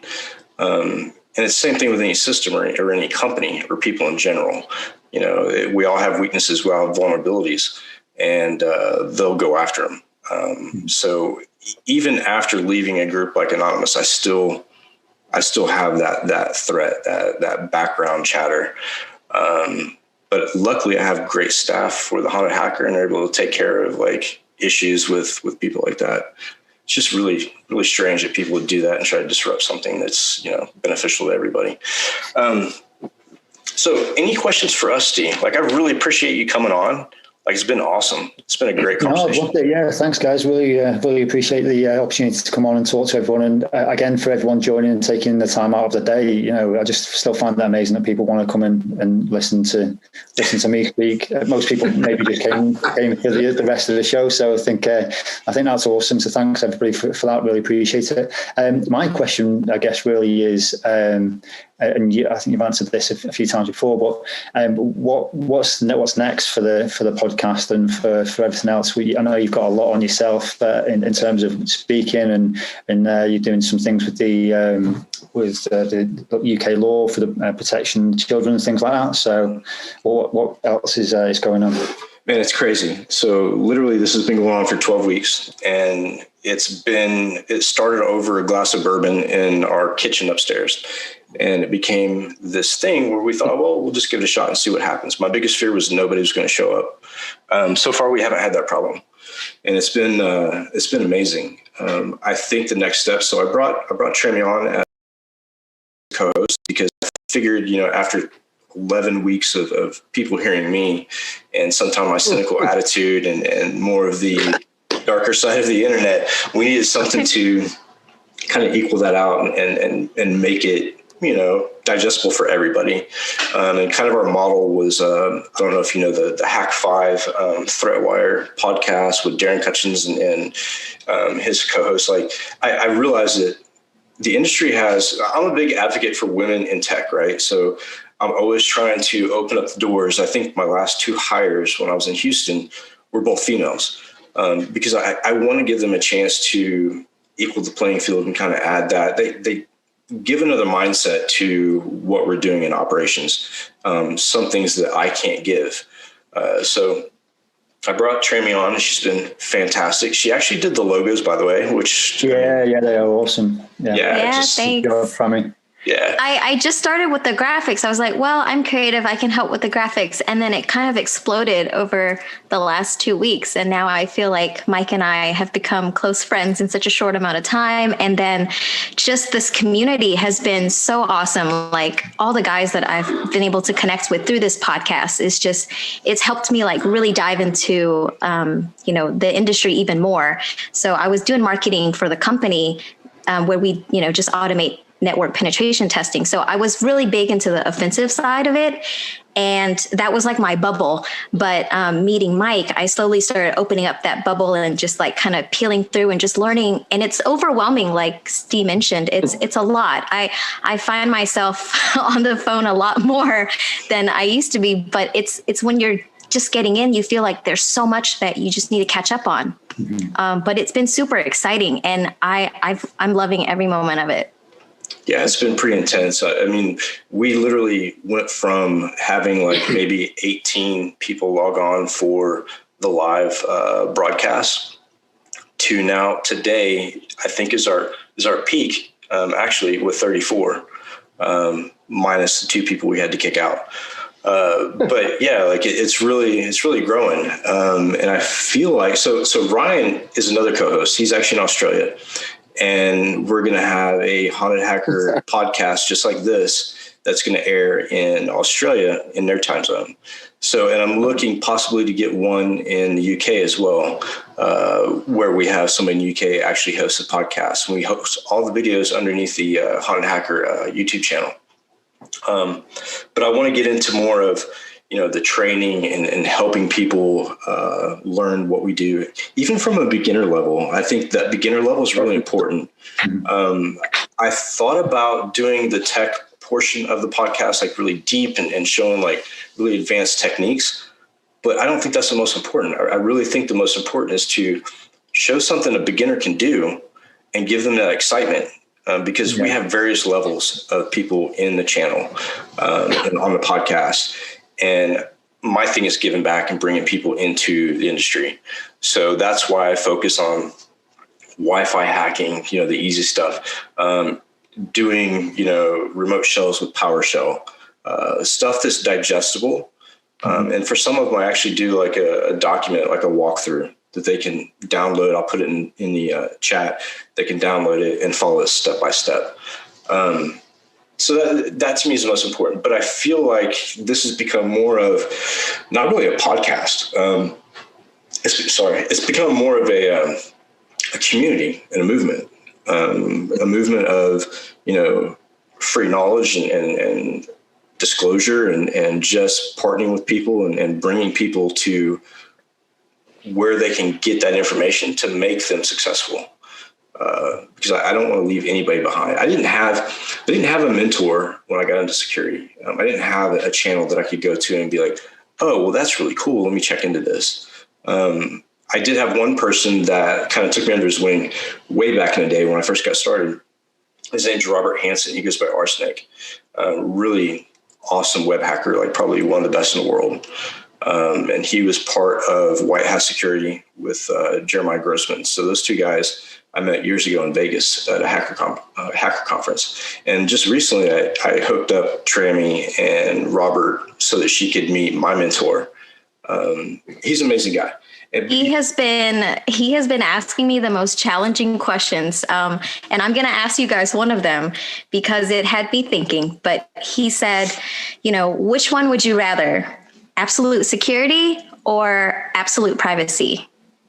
And it was such a tough one for me because in a perfect world, if you have absolute security, which means zero crime, right? It means everything has to be public. Everything you do, everything. Some organization or some controlling entity would have to know that so that they can police it, right?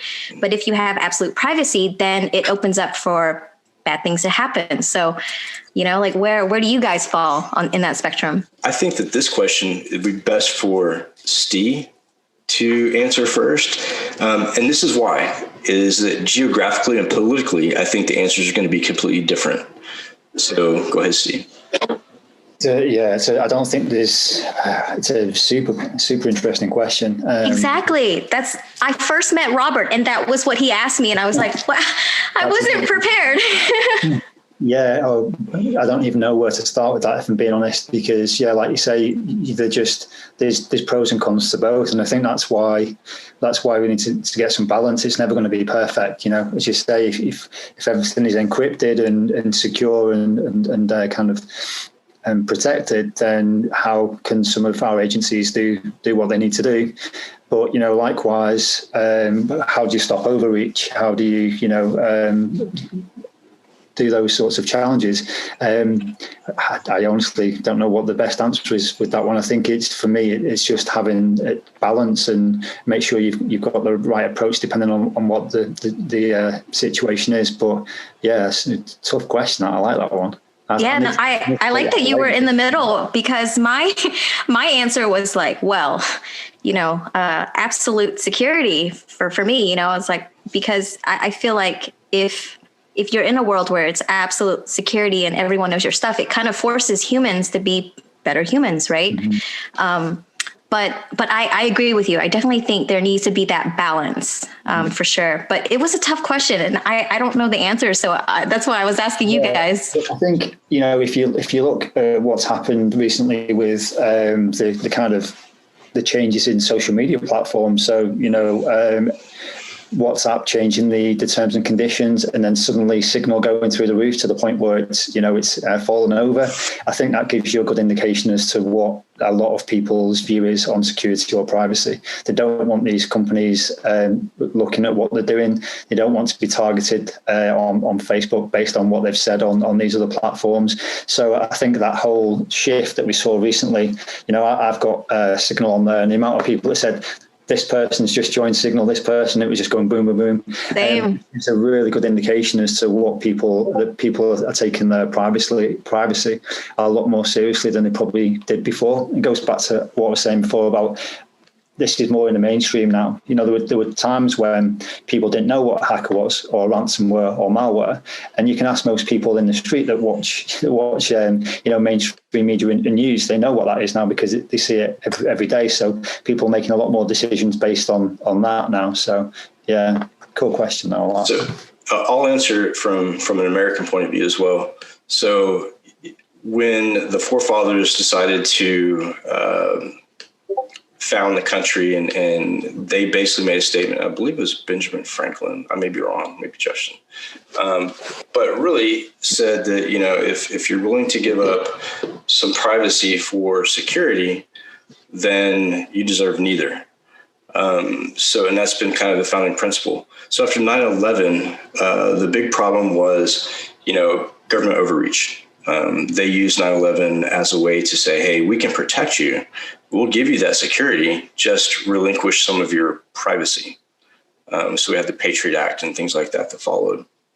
So I don't think that one is better than the other, but this is the way I look at it with privacy and security. When I have a commercial ISP that I'm connected to, I don't expect them to provide me security. I'll do that myself. But I do expect them to provide me some privacy. Just because their router is in my home doesn't mean that they can have, set that router up to where it automatically joins a hotspot and gives people connection to my Wi-Fi. So, I mean, there's different ways to look at it, but I think both are important. It just depends on where you're at and the type of government that's in control. And so far here in the U.S., we haven't seen a government in years that really respects privacy. I think probably since the 70s, maybe even before that. So yeah, it's a big issue. Let me look at the questions. I still have like a ton of questions coming in. Yeah, Steve's a hot topic. I'm really excited about this. I think that awesome beard draws in the crowd. Yeah, for sure. For sure. At the same time, it's a lot of work. It's a lot of work. My husband has a beard, and he's got like 16 different types of beard oils and all this products. Yeah. Let's see. Anyways. Well, I do have a question for Steve, and this is more on the psychology mindset one. So I know, Steve, you're heavily on the defensive side, but you're also an ethical hacker. So how do you go about changing your mindset from being defensive and then attacking? Because it's different, right? You're just you're just two different types of like personalities almost. I think so, but as much as that can be the case, I think it's down to the person. When I approach something, you have both mindsets, because if you're attacking, then you need to be thinking, right, what's happening on the other end of the screen? What's happening on the other side of the screen? So you need to. I'm going to run this command. I'm going to try this attack. What's that going to look like to the blue team on the other side? So you really need to switch between the two. And likewise, when you sat on the other side of the screen and you're blue, you're thinking, right, okay, what are these attacks going to look like? And therefore, what signals in my environment do I need to be looking for? So it's a constant. I don't know if it's one or the other. For me personally, at least, it's just one and the same.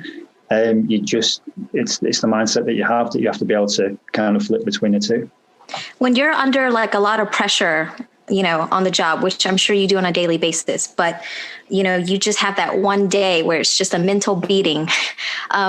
What do you do to kind of like calm yourself down so that you can see the problem or the solution a little bit more clearly? Because I know, like for me, I have high anxiety. So when I have a lot of stressors coming at me externally, I kind of just shut down, and I need to just kind of zone everything out for like 5 minutes. Mm-hmm. And then I can kind of like go from there. So, how do you handle that? Yeah, so I guess in the here and the here and now, I would just step away from the computer to stick some music on. Or like one of the benefits of working from home is obviously I've got my son, my son's next door and stuff. Can go and speak to them and just totally forget about it for a moment, clear my head. Have a bit of family time, and then just come back into it, which, one of the massive advantages of the situation at the moment is that for me. But then, outside of that, I do a lot of things, and very big at saying, make sure you have something else that you can switch off from, and try and make that not tech. Like me, I stop from work and I come on and I do this stuff, but you also need my advice to have something else. So I run, I Thai box and kickbox. That's great for stress relief. Going and punching a bag or whatever it is. But yeah, definitely just go and have something else outside of your kind of being zoned into your computer. And that goes for anybody that's working from home. Doesn't necessarily mean cyber, but yeah, that's me. Go on family time, kind of during the day, just have a quick decompress and come back with a fresh mind and attack it from a different angle. And then kind of longer term, just make sure you've got some sort of physical pastime that you can just go and get that stress gone with. Absolutely. Yeah. Totally agree. With me, with getting overwhelmed, I do that to myself quite a bit. I pile on a lot of stuff, advisory board and stuff like that. And then next Tuesday, I'm speaking at 2 conferences, the Future of Cybersecurity in London with Frank Abagnale. And then I'm doing a private talk for Cyber Angel in the UK, the Intel company, back to back, literally. I start at 9 a.m. and I go from 9 to 10:30, from 10:30 to 11:30 with Frank Abagnale and Brett Johnson. It's just nonstop. And there's some days where I have to disconnect and be like, I can't do it. I need somebody else to help. But I think that's important, is knowing your limitations as well as, knowing yourself and your capabilities. So yeah, I mean, kickboxing, boxing, whatever. I think it is good because it's both physical and it's mental. So it distracts you for a while and takes you away from that. I don't want to say reality, because a lot of what we do, I don't think exists in reality. I think that a lot of it's in the ether. But that's my take on it. So Tramy, what do you do as far as like relieving that stress or breaking away from the ether? Yeah. Well, I am very family oriented. So I'm really close with my brothers, my sister, my parents, my husband. So I make sure I spend a lot of time with family, because, I lost my father-in-law passed away 2 years ago, and he kind of passed away at a really young age and unexpectedly. And I think that really changed my perception of like reality, and it really made me realize what was important. And it's that human connection, right? So it's the people in your life that you care about, and it's just creating memories with them. So I love spending time with family. I also play tennis, so I just smack the shit out of that ball whenever I'm having a bad day. So yeah, that's kind of what I like to do. I also like music. That's a huge outlet for me. I've got a playlist for every single time of the day, the mood, what I'm doing. So yeah, music's a big one too. Yeah, definitely. That's why I'll just get my headphones, stick those on, and just put some music on. The type of music depends on the feeling, the mood. Yeah. Sometimes it'll be like the type of music that was on today before. Sometimes it'll be a lot slower, or even just nature sounds, just to kind of bring yourself down, bounce a little bit. I know, Ryan, you've got some kind of meditation things as well, haven't you? There, so yeah, stuff like that. I think is awesome for that. Yeah, I always start my day off meditating for at least 5 to 15 minutes. And I find that helps, just to not have any thoughts and just try to be really like Zen. That definitely has helped. But I'm not going to lie, it's a stressful industry to be in for sure, because technology is just moving so fast. And, you've got people, like you mentioned, that specialize. But for me, I feel like I kind of just need to know the general picture, and that gets really overwhelming for sure. Yeah, absolutely. Well, Steve, we really appreciate it. And, you're welcome anytime on the podcast and Discord. We're fighting a Discord war right now as we speak. That's why I'm a little distracted. But yeah, anytime, man. No, it's done. It's done. Cool. Thank you. So that's it's one of those things, it's like, people don't want people to succeed, and they don't want people to, have a good thing. They want to destroy stuff. It's not about politics, man. It's about helping people, like good vibes. Yeah. Good vibes. Yeah. Look at these people in the room here. They're here to learn. They're here to share ideas. We've got no time for the bullshit of the past. Let's just learn and move forward. Like, how can we actually be a threat against threat actors if we can't even work together, man? Exactly. Yeah. And especially when I'm a dirty hippie, so Me too. I'm very much a hippie. I'm like, world peace, guys. Can we just all get along, grow, be better humans? So with that being said, we're going to have a team meeting probably tomorrow and like orchestrate security levels on everything. Yeah. I've invites are gone. It's done. We have to be a bit more. Cool. Yeah. So another thing, Steve, like we started this group to be an open platform, right? So I opened up the Discord server to anybody, sent out invites to the world, and it really grew fast. But the problem is when you do that, there's always a bad apple somewhere that, wants to tear things apart and make it uncomfortable for other people. So anyways, you're welcome anytime. I hope that we cross paths with the London police, because I think that you would really like what we do. There's supposedly an intervention next month. Maybe you can get involved. And then the Matrix Challenge, the UK Matrix Challenge, award ceremonies next month as well. So I'm supposed to be speaking there, and maybe we can, do like a joint talk or whatever. That sounds good. Depending on your time frame, we'll see what happens. But again, thank you for coming on. You're welcome to stay for the rest of it. I'm just going to bring up a video and walk them through MSF Venom, creating a payload and encoding it with Shikata Ganai. So you're more than welcome to stay. I'm going to hang around. I'm going to take my microphone and video off, go and grab a beer. If anybody wants to message me with any questions on the side or hit me up on LinkedIn, always open to having chats and stuff like that. So yeah, and definitely still be around if anybody wants to chat. So thanks very much, guys. Really enjoyed it. Yeah, cool. Thank you, Steve. Thank you so much. It was so great. Thanks, everyone. Well done, Trammy. Awesome. Yeah, no, you're awesome. Cheers, guys. Cheers. All right. Cheers. Bye, everyone. Thanks, man. So give me a second. You guys can talk amongst yourselves, you and Ryan, maybe Trammy. I'm going to set up the demo for Shikata. Sounds good. So, hey, Trammy, what's happening?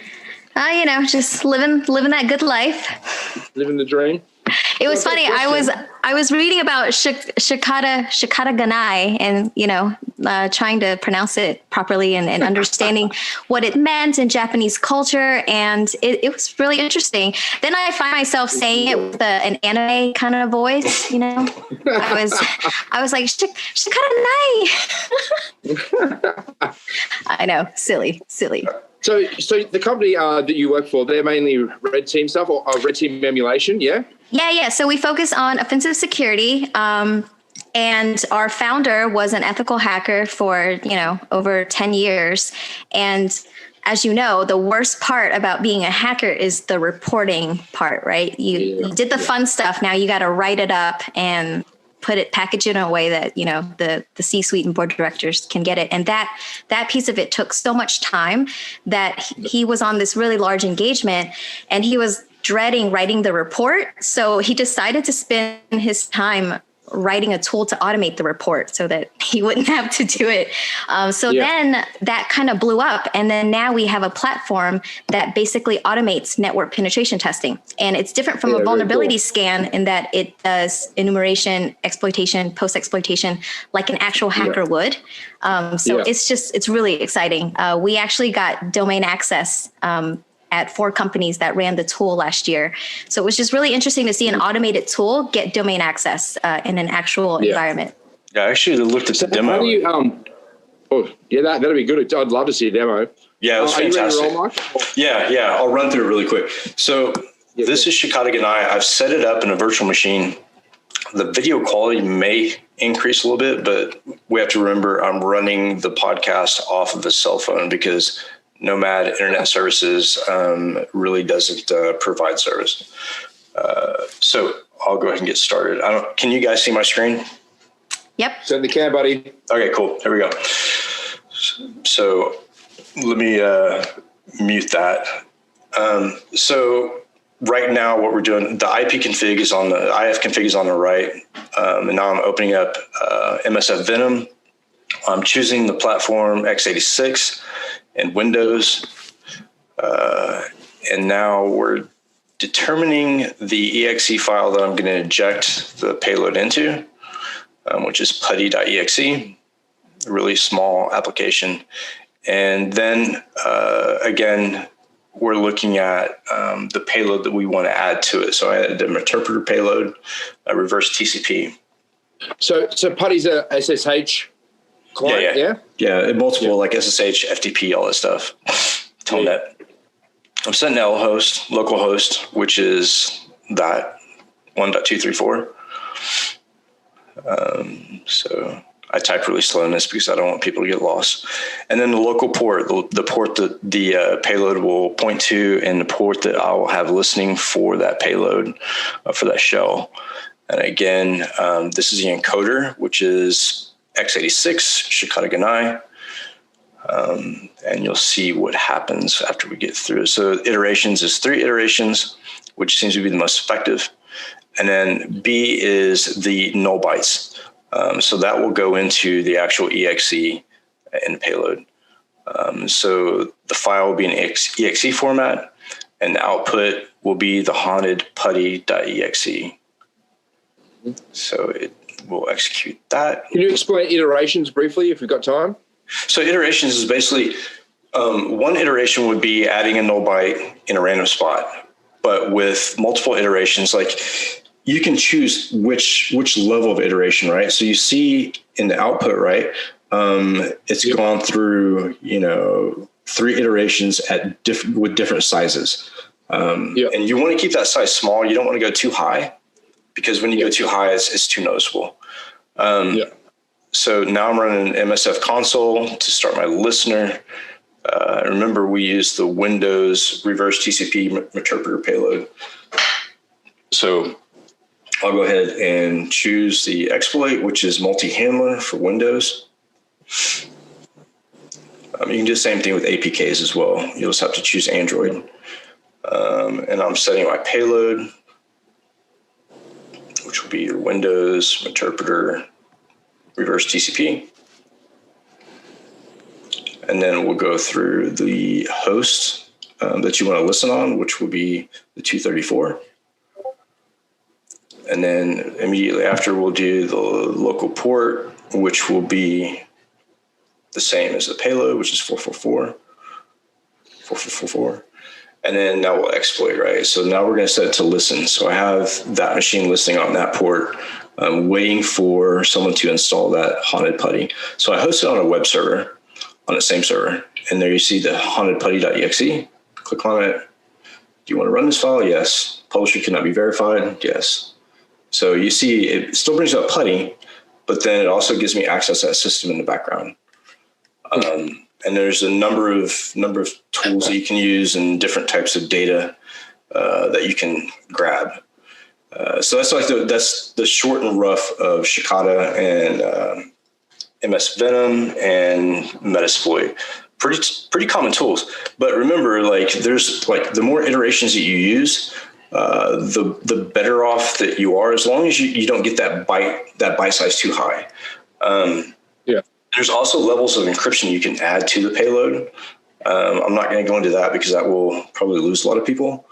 But there's a way to protect yourself and that payload from like really, being identified and caught by AV. So Mike, can you explain what the iterations are for? What the purpose of doing the multiple iterations is about? Yeah, sure. So with the payload, you're looking at putting a null byte into the actual EXE, right? To help obfuscate what is actually going on with the payload. So when you do that, when you put that null byte in there, it's hard for a system to like identify it as, oh, hey, wait, this is not the legit EXE file that we're waiting for.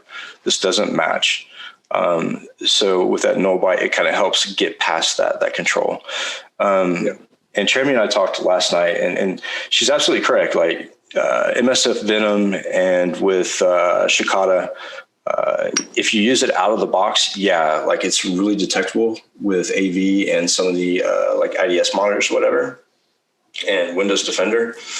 But if you use other tools on top of it and manipulate kind of the payload a little bit and look at the actual shellcode, you can get it past AV. It's just a matter of being able to know the tools used. And that's not the only encoder. So there's multiple encoders that you can use. I think that one of them is called Shelter.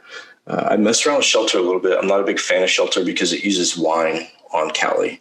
And anytime you use Wine, which is a Windows emulator, it's very shaky and kind of flaky. And I've had some problems with it. Yeah. So I like command line. I don't like to use Wine. I don't like to look at outside resources. I just want access to the payload, be able to manipulate it and wrap it up into the exe file.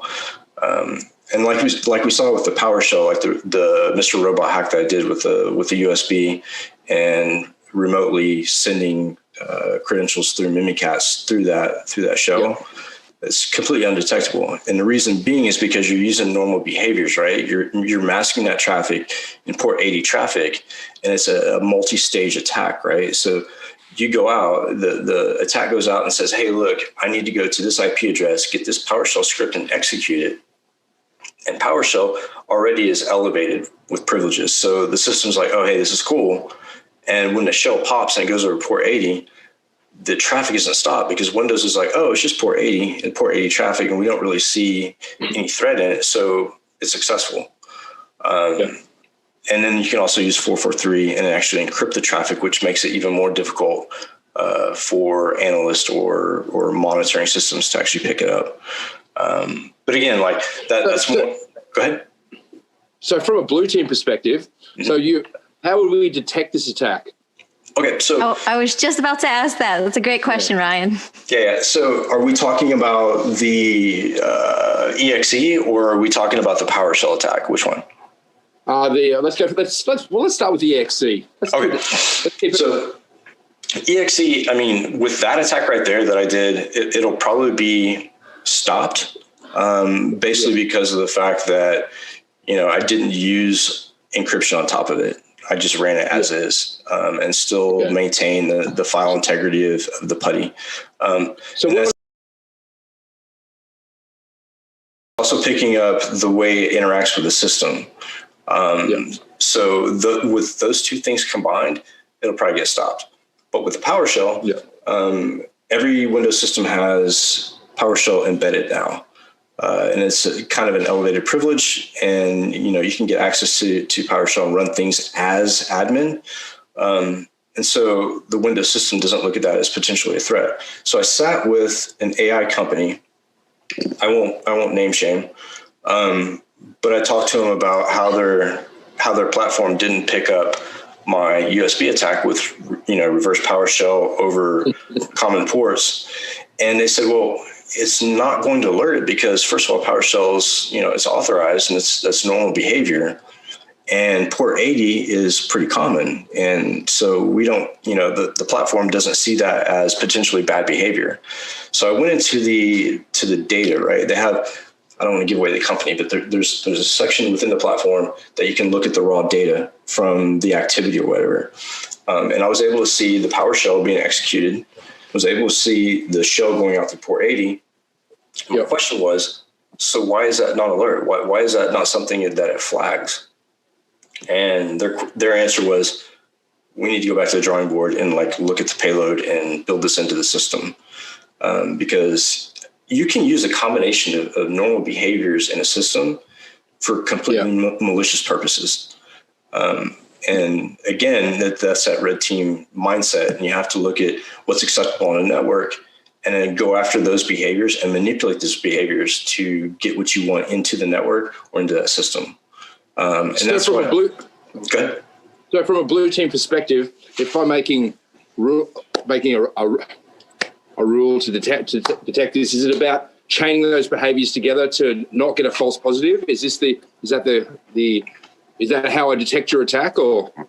To be honest with you, yeah. So to be honest with you, if I was going to stop that attack, I would look at the timestamps first of all, because the time that it takes to run that exe or to run that PowerShell, and then followed up immediately by traffic on port 80 or port 443, that to me says, okay, something's going out of the network. I'm not really sure what it is if it's encrypted, but we just had a PowerShell open on that system. So there's something going on with that system.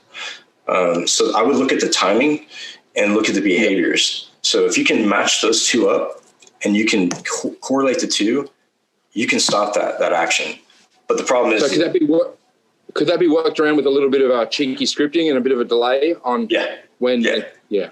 So you can absolutely create a delay. But, and that, again, when you're looking at AI systems, a lot of people are putting those systems in because they either have limited bandwidth as far as employees and resources go. So they're kind of sitting back, looking at the monitor, waiting for things to happen. But it happens so quickly that by the time they see or are able to correlate that hidden data, it's too late. Gone.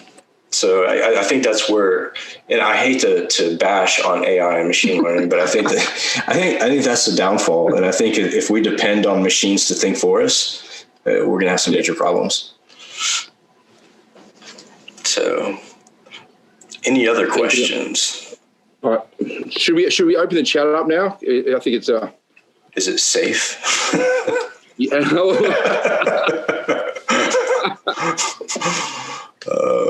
I've been speaking publicly for 3 years. Actually, I got a question for Tremi, actually.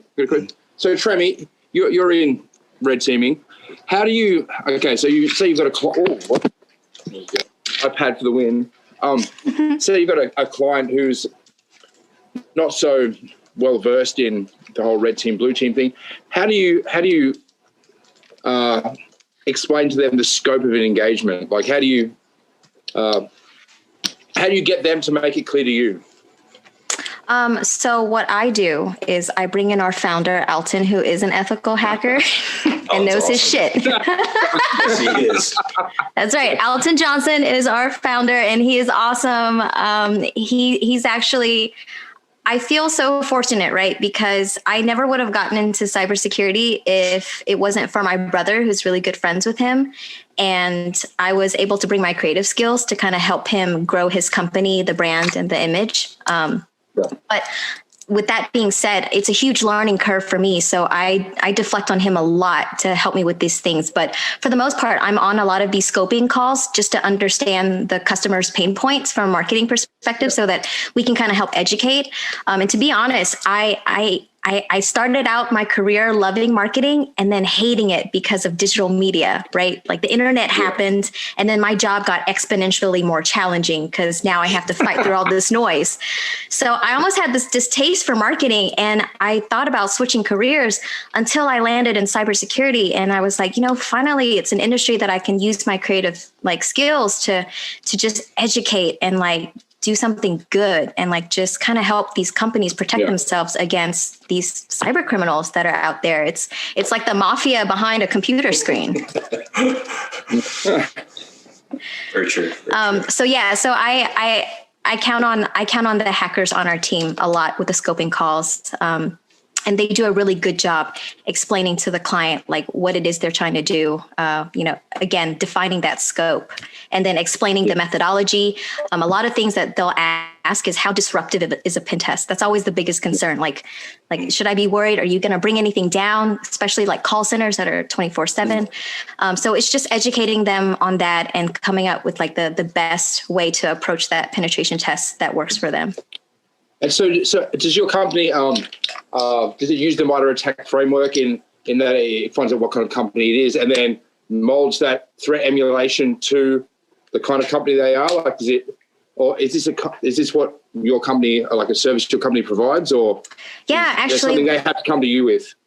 Yeah, so so it's an automated pen testing platform, but we've recently integrated the MITRE ATT&CK. Well, we're working on it right now, so it's still in beta. Hello. But sorry. I was like, hello. No, it was Siri just wanted to say hello for a second. So, Nice. Hello, Siri. See, Apple's always listening. Oh, Alexa too. Yeah. Alexa too. Absolutely. The unicorn. Yep, exactly. All right, I just wanted to thank Dave for coming in tonight, man. It was really good to hear your perspective, dude. Like, thank you so much for being part of the podcast, mate. Yeah. For sure. He's back. Nice hoodie, bro. Nice hoodie. Oh, he's ready to hack. It's cold here. Well, thank you. Really appreciate it. And then again, thank you for everyone taking up the time to join. It's really appreciated. So good stuff. Yeah, anytime, man. And I look forward to having you in a Discord and sharing ideas. And I think we have some really good conversations on the Discord server about, different topics. I'm really happy with the way things turned out as far as, the talk and the interview and whatnot. And Trammy has been absolutely amazing as far as the co-host. Like, I told you you could do it. No. So when Mike asked me, when Mike asked me, I was like, Mike, do you know any other female? Like any other female? Yeah, she didn't want to do it, but I had talked to Robert, and Robert was like, "Yeah, she's good to go." So thanks Mike, for unmute Che. Unmute Che, buddy. Oh, he's got a question. Che, Chi. Where is that? I've got it all over it. I was to unmute. Laughing. But yeah, I'm having so much fun tonight. So I have to thank you guys. For sure. Like I feel the positive energy. You guys are just awesome. I love it. Thank you so much for the Haunted Hacker Down Under logo, by the way. I appreciate it. Yeah. I think Chi wanted to speak really quick. Chi, do you have a question?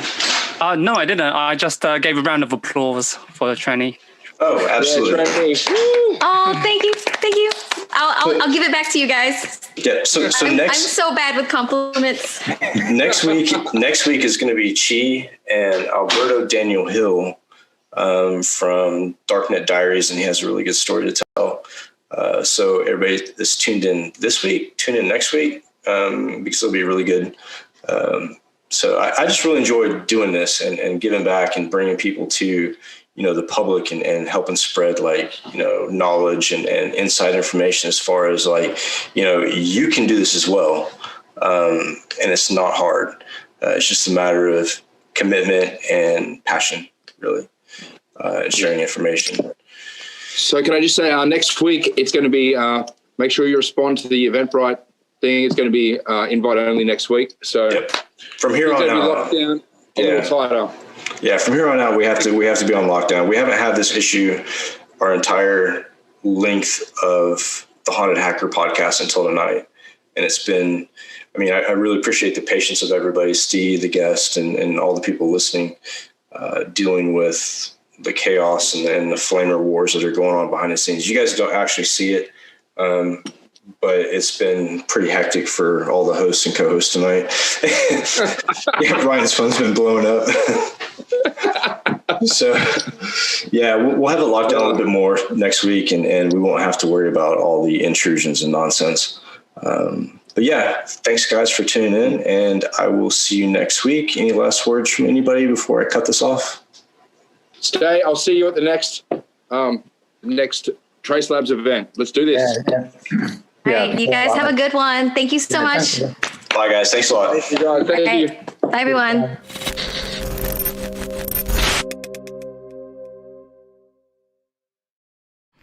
Hey everybody, happy Tuesday. This is Charlene O'Hanlon, and I'm here now with the headlines for Tuesday, February 2nd. First up on DevOps.com is an article that looks at the ways organizations can pilot test DevOps during a pandemic. We all know COVID-19 has accelerated digital transformation efforts dramatically in many organizations, as well as disaster recovery business continuity plans to prepare for the next wave of the pandemic. Companies have learned that they need to be flexible and respond quickly to changing business needs, and their systems need to be able to handle the pivot accordingly. While IT systems are built to extend and adapt, accelerating delivery cannot happen at the expense of business continuity. Pilot testing amid a global pandemic encourages a culture of transparency, collaboration, and experimentation to enable teams to remain productive and agile to meet those business needs without having to worry about their IT systems. And we have an article that looks at citizen development, which is part of the low-code, no-code conversation that's running rampant in many organizations these days. Citizen development is an awesome thing, but it's no substitute for the knowledge and expertise of those for whom developing applications is their full-time job. That said, there is a place for citizen developers.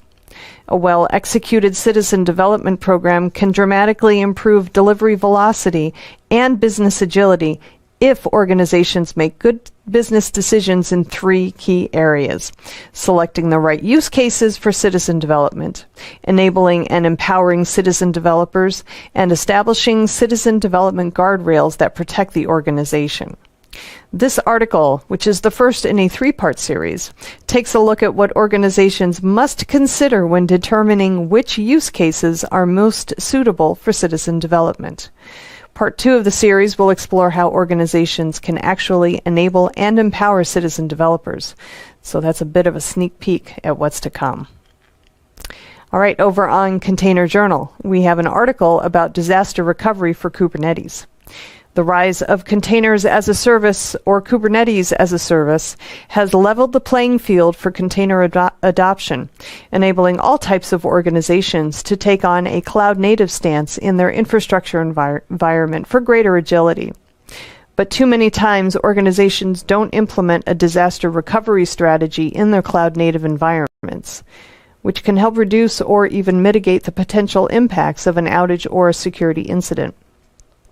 The disaster recovery plan doesn't have to be, nor should it be, a complex thing. In fact, the plan itself should be simple. Highlight what should be done, by whom, on what timeline to meet the business's needs, and to get back online as quickly as possible. This article goes into great detail what questions should be asked in creating a disaster recovery plan for Kubernetes and what should be included. If your organization has adopted Kubernetes, this article is worth checking out, if you want to get a leg up on building out a disaster recovery plan. All right, over on Security Boulevard, we ask whether a third-party security program can prevent the next major cyber attack along the lines of the recent SolarWinds breach. By now, we all know the details of the FireEye breach that was traced back to SolarWinds, one of FireEye's software providers. The attackers had managed to insert malware into a software update SolarWinds sent to its thousands of customers, and any customer who downloaded this malware-infected update unwittingly opened the door to the hackers. The breach made it clear that an organization can have the most secure system ever, but if one of their vendors is penetrated, then that organization is at risk. That's why it is critical that organizations understand the security posture of their third-party vendor to ensure their systems are secure and not vulnerable to attacks that could bring down their systems and infect both their and their customers' customers. All right. Finally, we have an article that looks at the abuse of VPN services through so-called bulletproof hosting services, which are highly encrypted technologies that have enabled criminal operations to communicate without detection or scrutiny. VPNs, like other technologies, can be abused or used in ways not envisioned by its creators. Hosting providers that market bulletproof hosting services for websites are quite literally offering clients the opportunity to run criminal operations online, including activities such as drug running, money laundering, child pornography, or even murder for hire. These providers employ a number of methods to stay hidden and stay operational despite interference from law enforcement, such as moving their customer accounts or data from one IP address to another to try and stay hidden. Bulletproof hosting services also tend to strategically allocate resources globally, keeping in mind local regulations and geographical characteristics. That's why there is a real need for absolute transparency in the VPN industry, and why the security community at large should be promoting consumer safety and privacy online wherever possible, including through industry coalitions. All right, that's all the headlines for today. Check back with me on Thursday when I'll have a fresh batch for you. Until then, have a great day, everybody. Please stay safe. This is Digital Anarchist. Hey everybody, welcome back to TechStrong TV. I'm Charlene O'Hanlon, and I am here now with Jennifer Curry, who is the Senior Vice President of Product and Technology at INAV. Jennifer, thank you so much for taking the time and talking with me today. Really appreciate it. Of course. Thank you for inviting me to do this. I'm really awesome. All right, great. Tell me a little bit about INAV first. So INAV is a hybrid infrastructure provider. And what does that mean? I think everyone's using the term hybrid nowadays, right? So we provide co-location, performance IP, and managed cloud services to enterprises, sort of like the mid to large enterprise, heavy compliance and technology focused, people who are really looking for performance infrastructure. And that's really where we play really well in the market. Awesome. Well, I would imagine the types of clients that you have, you guys have your finger on the pulse of what's happening out there in the IT space. I'm interested in a survey you guys recently put out that basically said that despite everything that happened last year with the pandemic and folks having to work from home pretty much on a dime, and all the issues that have resulted from that IT pros are actually still pretty optimistic for the future, right? They are. And, IT people are always busy, right? Whether it be just your pure IT operations folks or the people that are doing the real transformation in the application side, they're always busy, but the type of busy changes dramatically given, where we're at, what's going on, and, obviously during a pandemic. So what's interesting is if you look at the optimism, and we do the survey every year, right? But this year, you can take something from the pandemic that was positive. IT professionals are feeling essential, right? We changed our idea of essential workers as you go into the grocery store, and you're so thankful for the people who are stocking the shelves, especially with right. And, it kind of got back to that as well for IT staff. Last year, a little bit, sort of the survey, we were feeling a little bogged down. We're just doing too much operational work. We're patching systems all the time. We really want to do value-added work. Well, that switch flipped overnight practically as the world went remote. And who was the most important person in the company? the IT people who are helping everybody get everything established remotely, right? So from that perspective, the feeling among the IT staff is optimistic about their place inside the company. And then from just infrastructure provider or their ability to really change the plan. What does our DR plan look like? What does our transformation journey look like?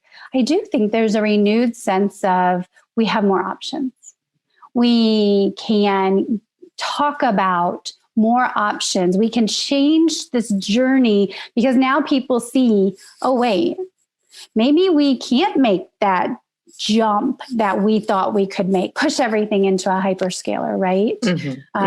Maybe we do need to sit down and rethink this and talk amongst, all of our application owners, our DevOps folks, put everybody in a room, kind of reassess. So I think that's where the optimism comes from, right? I mean, and the fact that there was a demand for infrastructure was just outrageous, right? Right. Schools needing ways to teach online, bandwidth, buses pulling up to enable internet service in neighborhoods. It was just, I hate to use this overused term, but it was unprecedented. And it just afforded a lot of optimism, creativity, opportunity for folks to just showcase a different side of what IT really is and where we fit. Yeah, well, it's interesting because I think the pandemic enabled a lot of organizations to pivot and not just IT, but beyond. I mean, here in the company, I'll tell you, if the pandemic hadn't hit, we probably wouldn't be having this conversation today because we actually started TechStrong TV as kind of an anathema, if you will. We did it because we had so many interviews already on the Digital Anarchist streaming media platform that we had done at live events and conferences and things like that. We wanted to give folks something else to watch besides the news because it was so darn depressing. So it kind of snowballed from there, and it's become a real essential part of our business now.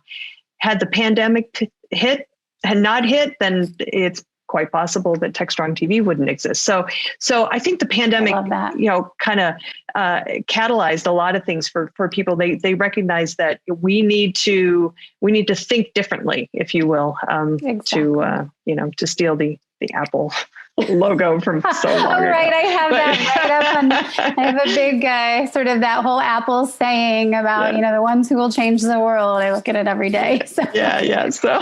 Anyway, it's really interesting, and to hear that IT has kind of embraced that as well. It's like, all right, let's get stuff done now. That's really I can see why they're so jazzed about it and they're optimistic. But do you think that as things kind of calm down and maybe organizations do start to open up again and we have this either maybe a hybrid workforce or folks just choose to come back into the office full time. Do you think that level of optimism is maybe going to wane a little bit as folks kind of get back to the old roles and responsibilities? We kind of fit back into the old mold, if you will. Well, I think this pandemic impact has a long tail, right? So with everything, at some point, the pendulum will swing back to the middle a little bit, but what has really fundamentally changed is going to continue to drive sort of this optimism or this rethinking of the business strategy and what does your workforce look like? But more importantly, what does your infrastructure look like to support that workforce? So many companies sort of sat back and thought, boy, maybe I can do step 1A instead of going 1, 2, 3, 4, 5.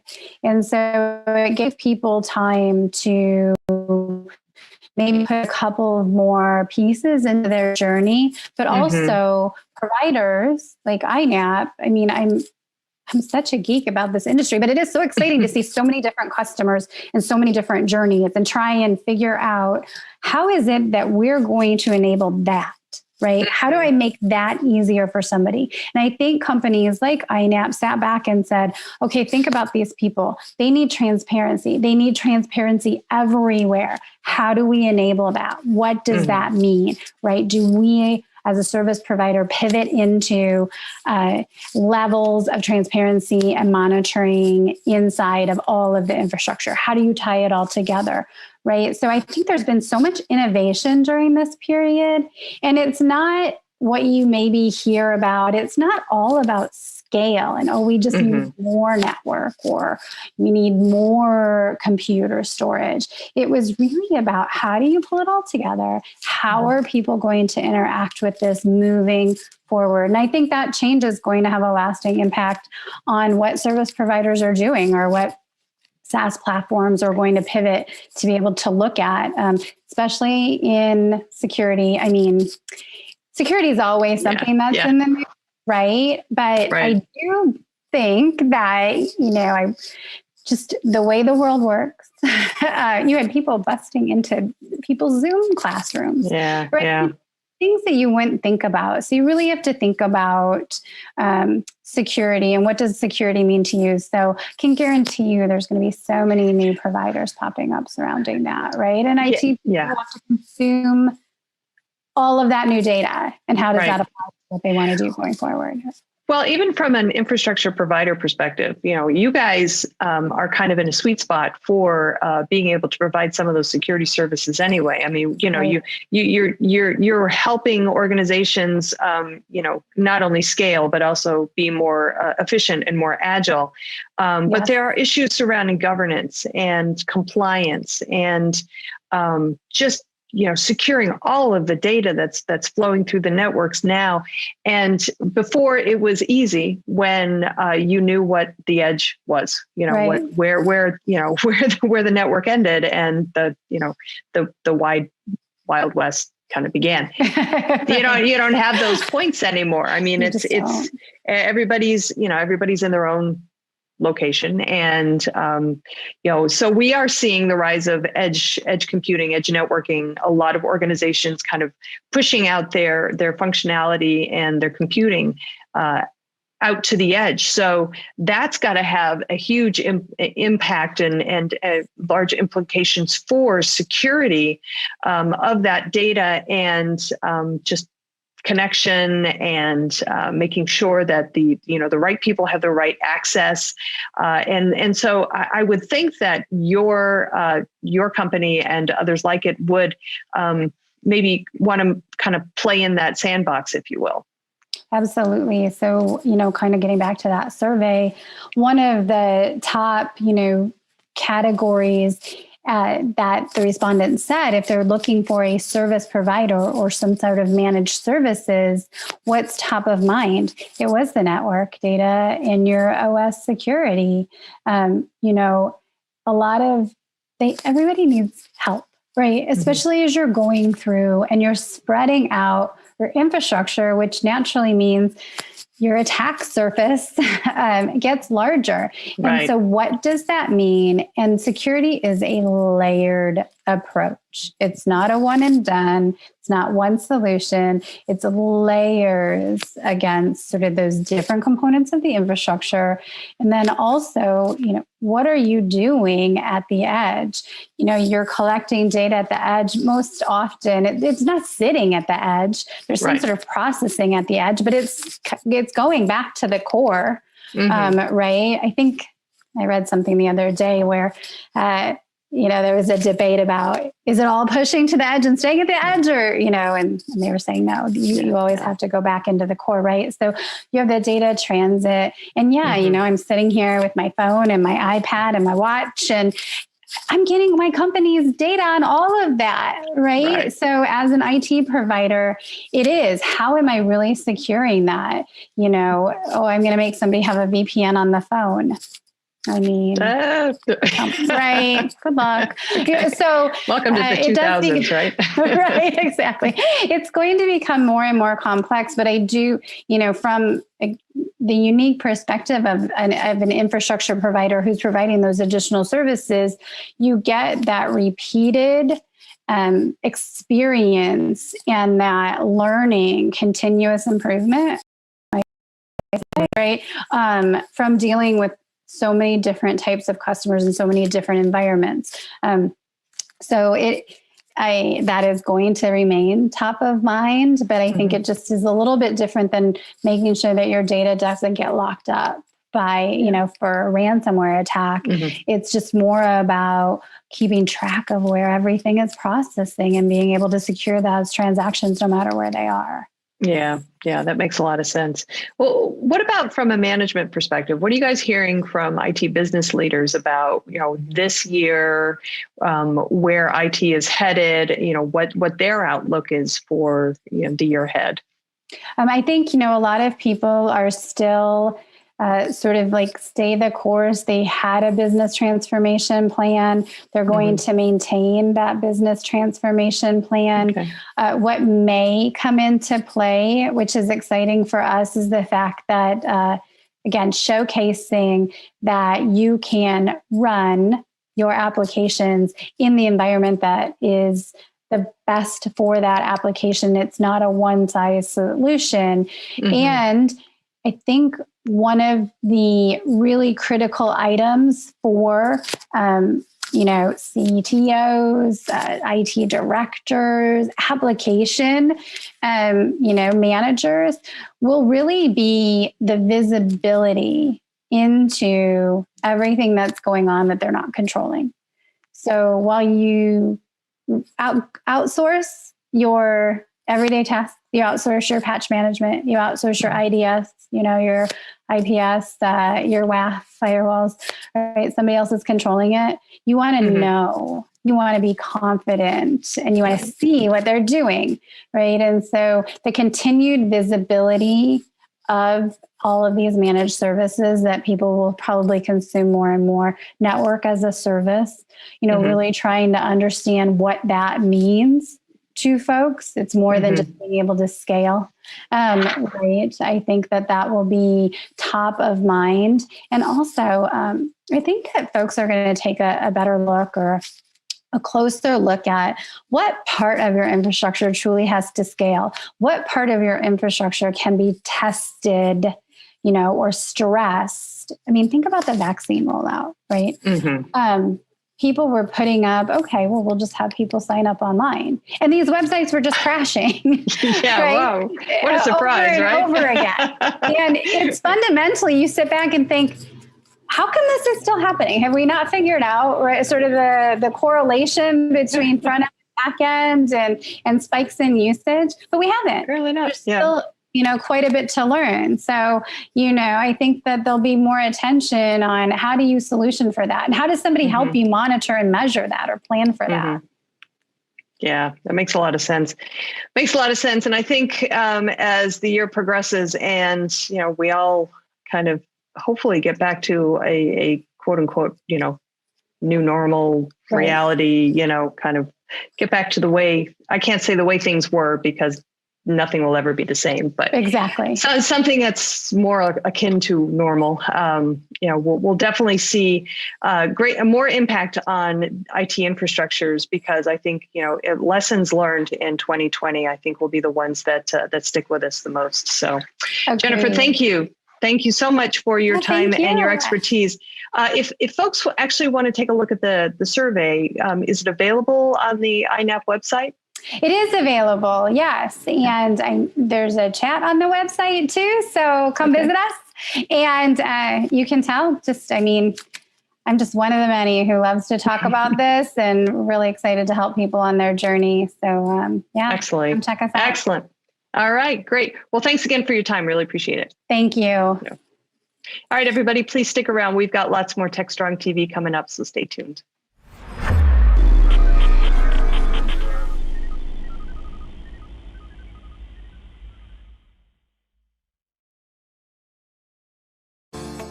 Disruption is occurring across every aspect of IT. Open source, cloud services, DevOps, and cloud-native software architectures are democratizing IT and radically transforming how business is done. The old ways of creating software and doing IT are being replaced with agile, flexible, faster, and cheaper methods, benefiting vendors and users alike.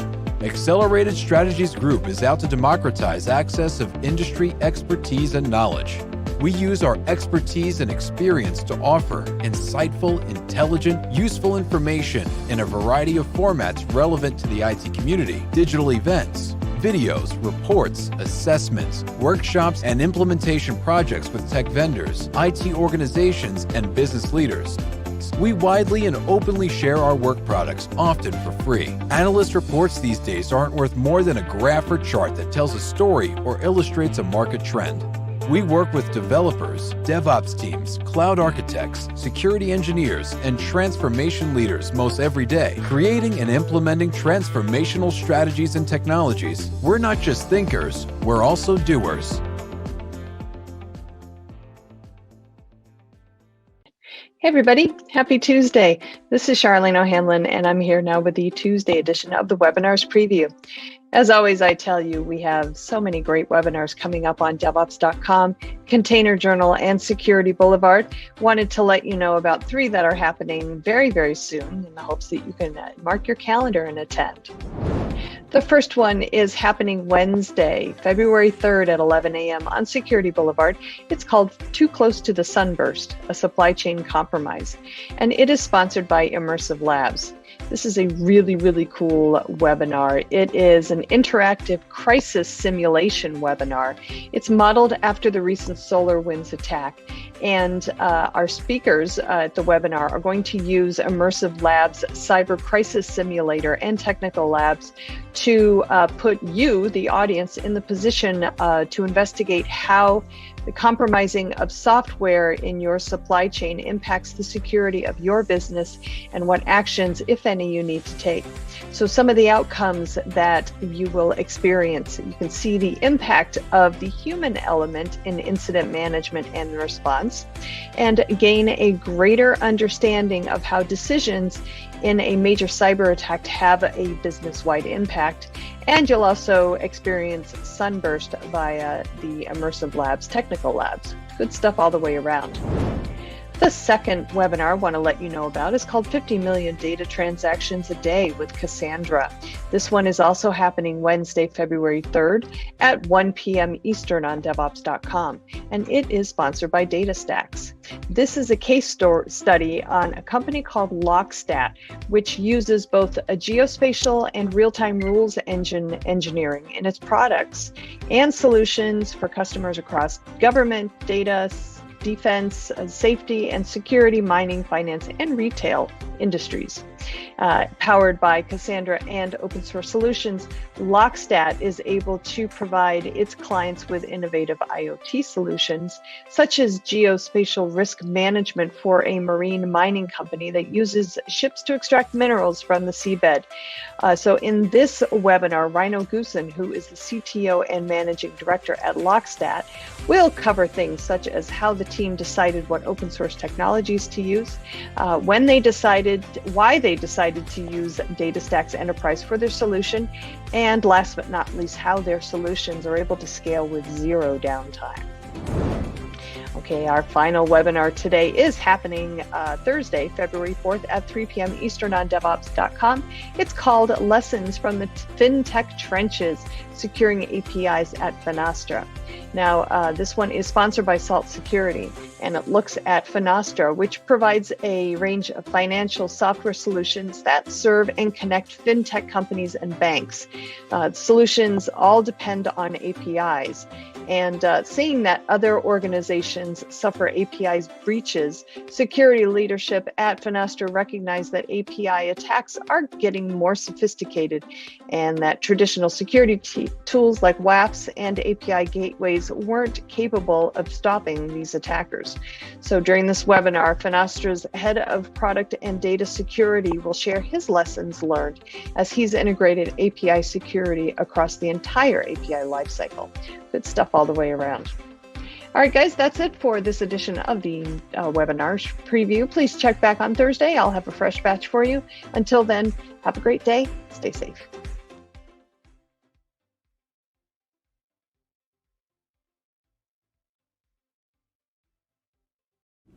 All right, welcome back, everybody. Next up, we've got Analyst Corner for you, where Mitch talks about the brewing battle between Apple and Facebook's CEOs over data privacy and consumer control over their own privacy. So let's give this one a listen.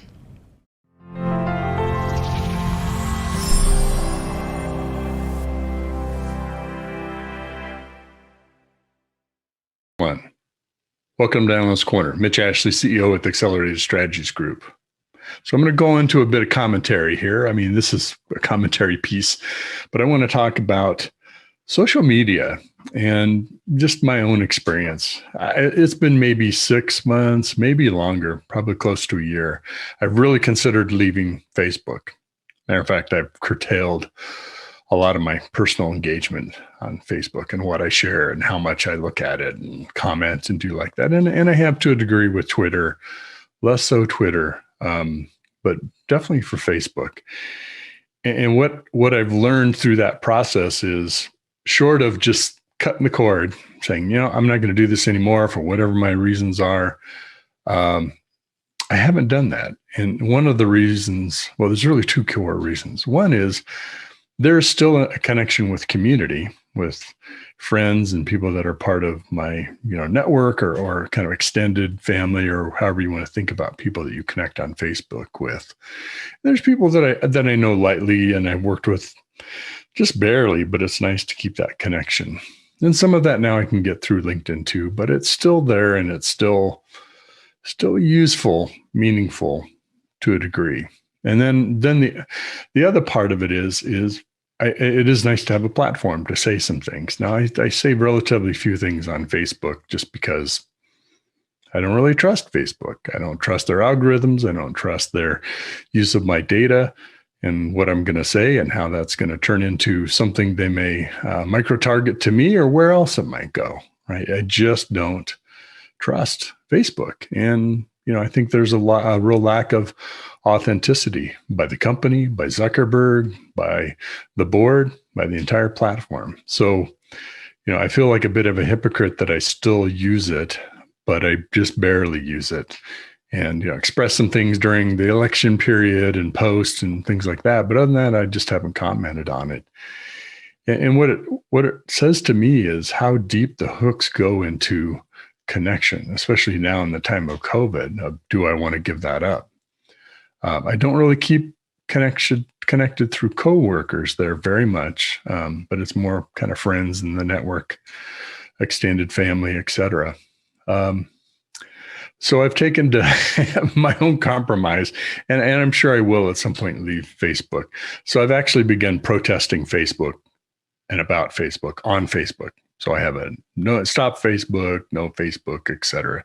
My feeble attempt at protesting what they're doing and their use of data and the lack of integrity that platform has. And you can just hear in my words how much I really don't care for it. And I want to leave it, but I also want to say something about it. And I hope we're entering an age where we are really questioning, why am I seeing this information? Who's presenting it to me? And algorithmically, why is that important for me to see?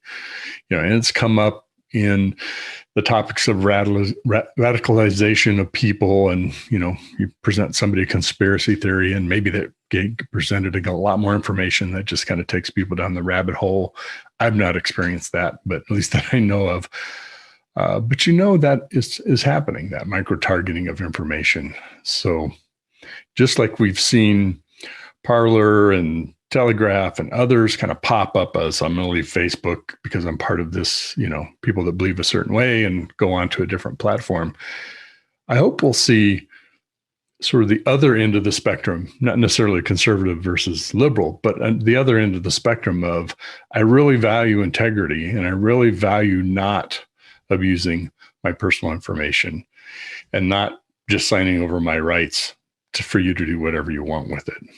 And I'm really interested and really piqued my interest or curiosity about the Tim Cook, Zuckerberg back and forth that's been happening here recently. Facebook took out big ads against Apple because of their policies on the App Store. And I'm kind of like, give me a break. For you to be be arguing against someone else on their policies, given what you do. And I do have more trust in Apple in the data privacy, but then again, that only goes so far. So that, to me, at least, Tim Cook has a modicum of integrity to at least speak above morally where Zuckerberg is on privacy and use of data. But, you also kind of hold back a little bit thinking, am I going to be disappointed that we're going to find out something that Apple's been doing that we're not happy about either? So I hope we truly evolve to, there are some options where there really is control over our privacy, control over our information. We make decisions about it. We know how it's used. I'd like to see more than just a policy written. I mean, I read the Facebook policy and I say, yeah, you can do a lot of things I would never want you to do based on how this is written. But what I never know is, what did they actually do with it? I'd like to see where downstream have you implemented those policies in sharing data or presenting me information. I can make some connections myself, but I can't see all of it. And I hope we get to a world with, I want that visibility, not just the ability to download my own data from a social media platform, but to see where has it gone. Now I use this expression once in a while, tilting at windmills is kind of an old one, but maybe I'm tilting at windmills, but I think there's a growing need and a desire for people to really understand what they're saying and where that's going and how it's being used. And there will be a premium. They will put a premium on that. I know for some customers, one of the appeal about Apple is their privacy and their treatment of customers' data, the security of their products. It is to me, and I know it isn't for everybody, but there's a large segment of Apple customers who value that, maybe even put a premium on it. And I think we have the opportunity to do that within our social platforms as well. So will that be something that ever happens? I don't know.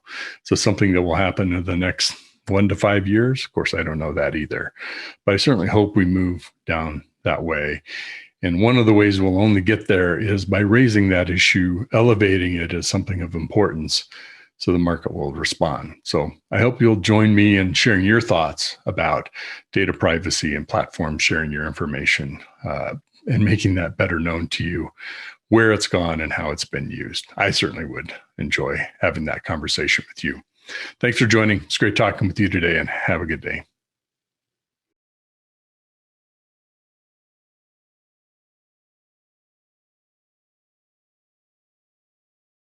DevOps.com is the #1 online destination for DevOps education and community building. DevOps.com covers all aspects of DevOps, including DevOps best practices and tools, DevOps culture, DevSecOps, business impact, continuous testing, continuous delivery, and more. DevOps.com has the largest collection of original DevOps content, featuring breaking news, blog posts, podcasts, and more. Visit www.devops.com to learn more. DevOps.com, where the world meets DevOps. Hey, welcome back. Finally, we have an interview between Mike Vizard and Cockroach Labs CEO Spencer Kimball. They talk about how distributed databases are evolving in a scale-out era. Company recently just picked up $160 million in funding, bringing their total value to more than $2 billion. So they have a talk about that and more. So let's give this one a listen. This is Digital Anarchist. Hey guys, thanks for the throw. We're here with Spencer Kimball, the CEO for Cockroach Labs. Spencer, welcome to the show. Thanks, Mike. I'm happy to be here. All right. You guys just picked up a rather large amount of funding and now have a valuation somewhere in north of $2 billion, I believe. What's the plan for the funding and where is the company going from here? That is quite a bit, and it was somewhat opportunistic, but the reality is that capital at this, the current market is relatively inexpensive, which means that our competitors, large and small, are going to be applying capital to the same problem. And, fundamentally, what we're chasing is the largest market in software. So it's one that you do want to do your best to win as much market share when you can as you can.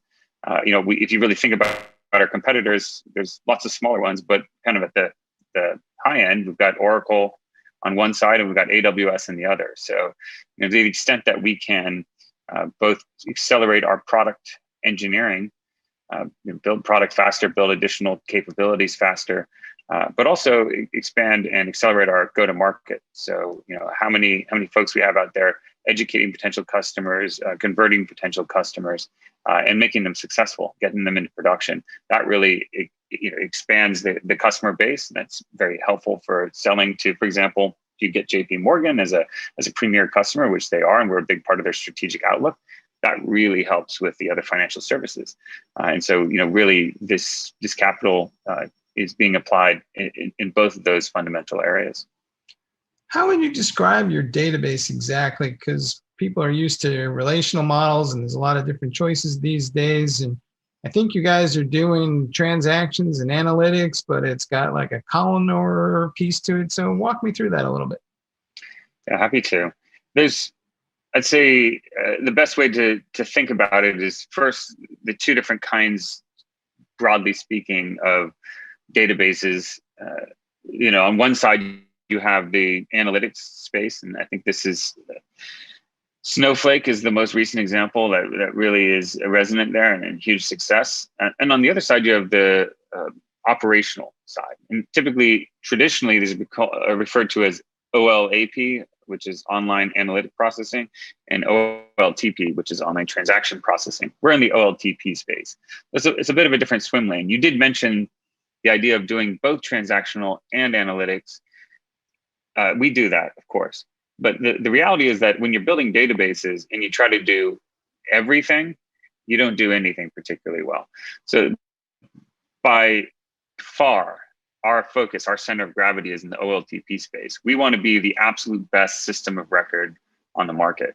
And to the extent that we also can do analytics, that's helpful for customers, right? That allows us to service additional marginal use cases. But we're not trying to be Snowflake. And I think it's a mistake to do that. The other way to think about databases, and you're kind of mentioning all the different relational options out there. Yeah, there's SQL Server, there's Oracle's flagship database, there's DB2 that runs on mainframes often. There's the open source ones that are 2 decades old now, MySQL and Postgres, very, very widely adopted. And you've got AWS really bringing those to the database as a service market. But if you take a step back, there's really been 3 generations of databases, and that really helps you understand where Cockroach sits.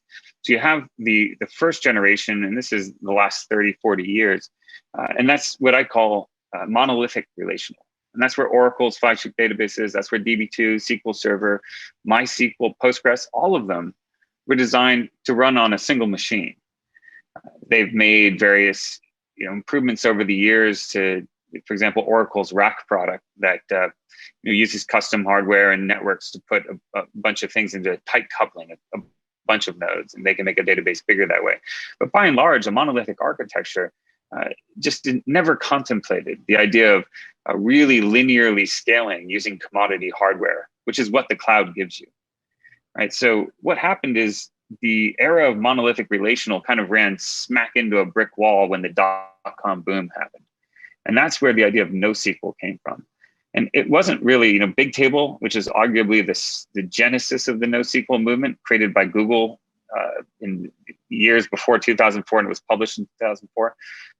Bigtable really wasn't trying to do away with SQL because they didn't like SQL or something like that. It was really, SQL is complex. And the real problem Google was trying to solve in 2004 was, how do we deal with massive scalability and still have a read-write operational database? And SQL is just too difficult, so they focused on the scalability challenge. And that, of course, spawned many imitators: Cassandra, HBase, MongoDB, and really the NoSQL movement gained a huge amount of traction. And it was really because it solved elastic scalability, and also, to maybe a lesser extent, but very important as well, better models were explored for how you replicate data and provide business continuity. The third generation is a reaction to what the shortcomings were, both of the first generation. So you couldn't scale monolithic relational, but also the second generation, where you didn't have transactions. You didn't have the ability to manage complex data models, even as you maintain sort of 100% availability of your running use cases. So the third generation is really, let's take the best of the first generation, the second, let's make a third generation. People call that new SQL, distributed SQL, and Google fundamentally led with the R&D there in a system called Spanner. Cockroach is inspired by Spanner. So Cockroach sits squarely in that third generation. We are providing extraordinary elastic scalability with a very small sort of burden on the operator to achieve that. We also, though, are completely SQL compliant. We, of course, have transactions that are ACID compliant. We also have all of the modern tools necessary to manage complexity in your data model. So online schema changes, as an example, the ability to add indexes of all different shapes and sizes to suit whatever the particular performance needs are of essentially any use case under the sun. So we're really building that system of record for the cloud native era. And cloud native, what it fundamentally means is that the cloud is an amazing thing. You can lift and shift into the cloud, and you're not really getting too much more in terms of capability. But if you build specifically for what the cloud is giving you and you exploit those capabilities, you can build the next generation of infrastructure. And so the way I think about it is there's three kind of aspects to the cloud that can be exploited by a cloud native database. The first is elastic scalability, which we've already touched on. Really, the cloud's giving you, hey, you're in an availability zone. You want to dial up 1,000 additional instances and have a massive database, let's say over the course of several years of exponential scaling, no problem. You can get that programmatically. You can actually get those resources in minutes. If you want to then scale across data centers to have a much higher level of resilience by replicating in fundamentally different geographic sites, that can give you a new level of business continuity. And that's also something that cloud provides, right? You have access, Google in the aughts had access to databases all over or data centers all over the United States and even all over the world. Now every startup has that with the cloud. And then the really forward-looking one, which is for most of the world's multinationals and even most of the world's startups in 2021, is this ability to say, we've got customers not just in the United States, not just in the EU, if that's where you started, but really the access to customers around the entire world, across all the continents. How do you give all of those customers a first-class user experience? Well, fundamentally, you have to have a data architecture that is able to put data next to those customers. And that's something, again, that the cloud's giving a multinational as easily as they give it to a startup, which is, hey, you can dial resources, not just within a data center, not just across, say, the East Coast of the United States, but even across every continent on the planet. And so the exploitation of what the public cloud is offering is really what the both challenge and opportunity of this next generation of cloud native infrastructure is providing. And am I doing that in a way where I'm scaling out, but I'm not getting caught up in all these different shards that some people consider an unnatural act? Or how do I kind of navigate that? Yeah, that's some of Cockroach's special sauce. And that's, learnings, all three of the co-founders and many of our team came from Google, and Google wrestled with these problems earlier than most. They did the kind of very awkward sharding that you're referring to. That was just declared as early as 2005 as an anti-pattern. It was a proscribed architecture at Google. They did it for AdWords and they said never again. Whereas you look at every other Silicon Valley success in that era, and all of them, almost to a company, are still using application sharded relational. So they use lots of the MySQL instances, lots of Postgres instances, lots of Oracle instances. And then at the level above, they're trying to build their own database. You don't get any of the guarantees. You can't query across them. Scaling them is very difficult because you might have to repartition where different customers are located. Now, I went through some of that pain at Google on the AdWords product. And that's what made Google do Bigtable and then Megastore and then Spanner. This is kind of their succession of more and more sophisticated backend databases. I think the learning there is really that there's just a lot more that can be accomplished with an architecture that is built with these goals in mind from the ground up, instead of trying to sort of backport it to what existed previously. So Cockroach is just architected for the idea of scale, and that's made it so that if you need to, let's say, double in size, instead of having to reshard, repartition customers, the database does it all for you very transparently. You really just give it additional machine. That machine starts talking to the other machines that are in the cluster, and it reaches equilibrium. So nodes that have too much data see nodes that don't have much data at all, and they start to rebalance. And it's very careful to do that in a way that doesn't create too much load on any particular node, and not to send too much data flying around, while there's also all of the people that you need to continue to deliver to keep your application use case running. So there's a lot of complexity there, but it's a lot easier to contend with that complexity if that's what you've planned for from the moment you started thinking about how to build the database. What's your take on the relationship between developers and DBAs these days? It seems like a lot of developers like to go around the DBA sometimes and get their own database, and then they build their app, and sometimes it may or may not scale, and the DBA says, we're going to move this thing onto something else that we know how to manage. Is that tension getting better, and where does the DBA fit in the land of DevOps these days? It's a really interesting question. I think just the idea of what responsibilities a DBA has to contend with is necessarily evolving over time. One of the really key functions of a DBA in the monolithic relational world was making sure that individual use cases weren't bringing down the larger database, which could often happen. You create a big table with a lot of data, you don't have the right index on it, you start putting a lot of load against that, you have all these table scans happening. Of course, that can bring down the entire database and cause a lot of painful outage. The DBAs were kind of the gatekeeper to prevent that sort of thing from happening. In the world of database as a service, individual teams can simply dial their own fairly inexpensive relational database that can be isolated. So that can obviate that requirement on a DBA. And I think that's more the future moving to. By the same token, a really elastically scalable database like Cockroach can allow you to accommodate more and more use cases and to continue to scale without having to make painful trade-offs. This kind of data can't possibly be put into the relational system because it's 10 times larger, 100 times larger than all the other tables combined. That was a very common thing for my whole career. And a DBA would often make that determination. Nowadays, you can say, well, we have a database that can actually accommodate that extra 100x table size, and that data is useful in terms of powering dashboards or being able to do very sophisticated analytics and joins and so forth.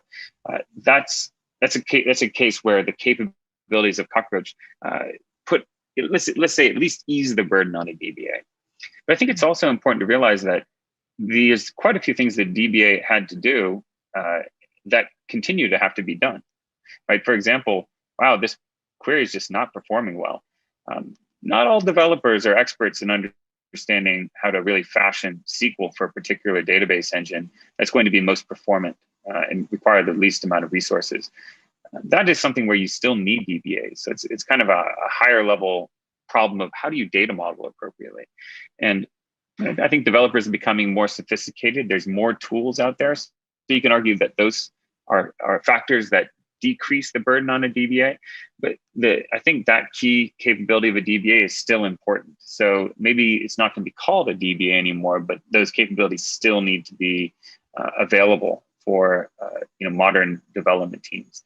So I do see that the fact that developers can just dial a database and have it be extremely scalable and have tools that really do help them with the data modeling, I think that means there'll be fewer DBAs over time.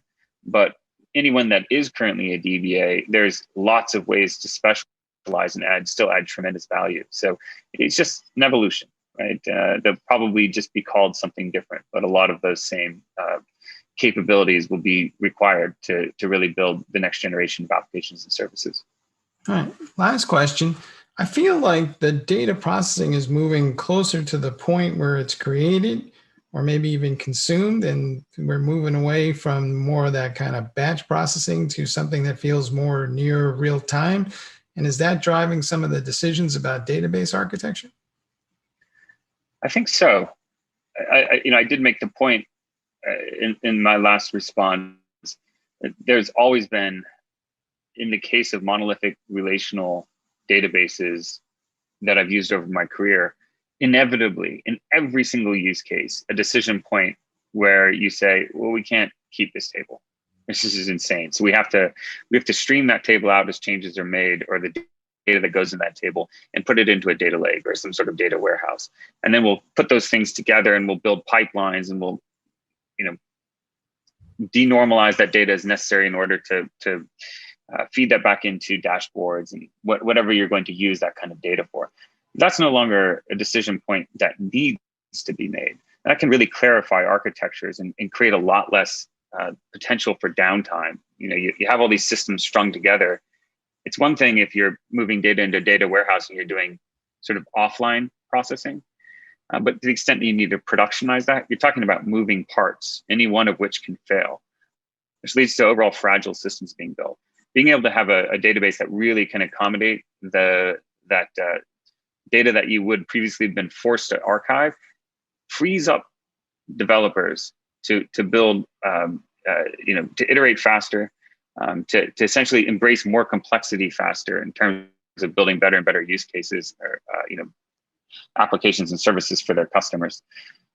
There's nevertheless, no matter what you're able to accommodate in a system of record like Cockroach with our elastic scalability, there's inevitably data you don't want to put in there. It's like, yeah, you can put 100 times more data in Cockroach, let's say, but then there's inevitably the kind of data that's 1,000 times or 10,000 times bigger.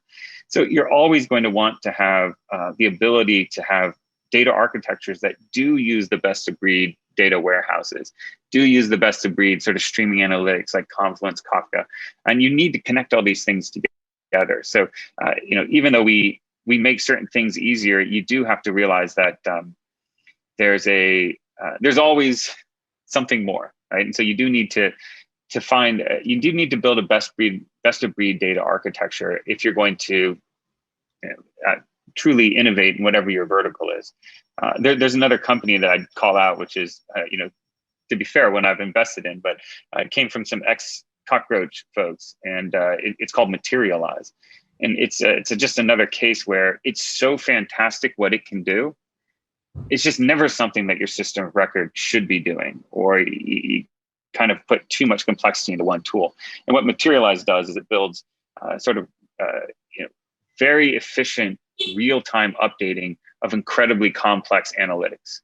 So let's say you have a 12-table join across terabytes of data, and it's giving you some critical piece of BI that you're using to make split-second decisions in your sort of productionized application or service. What Materialize allows you to do is have a completely consistent view that's updated within seconds or even less.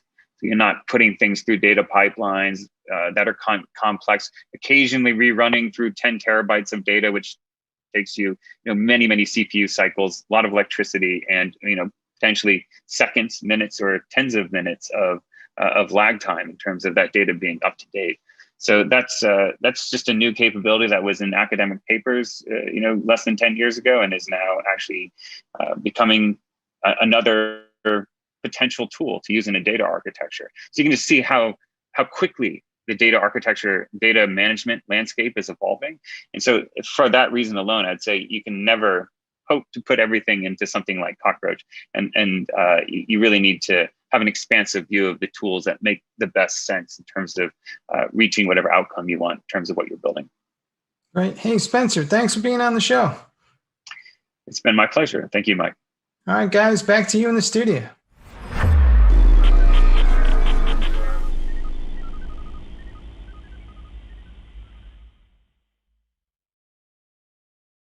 SecurityBoulevard.com is the leading resource for news, analysis, and education on challenges facing the cybersecurity industry.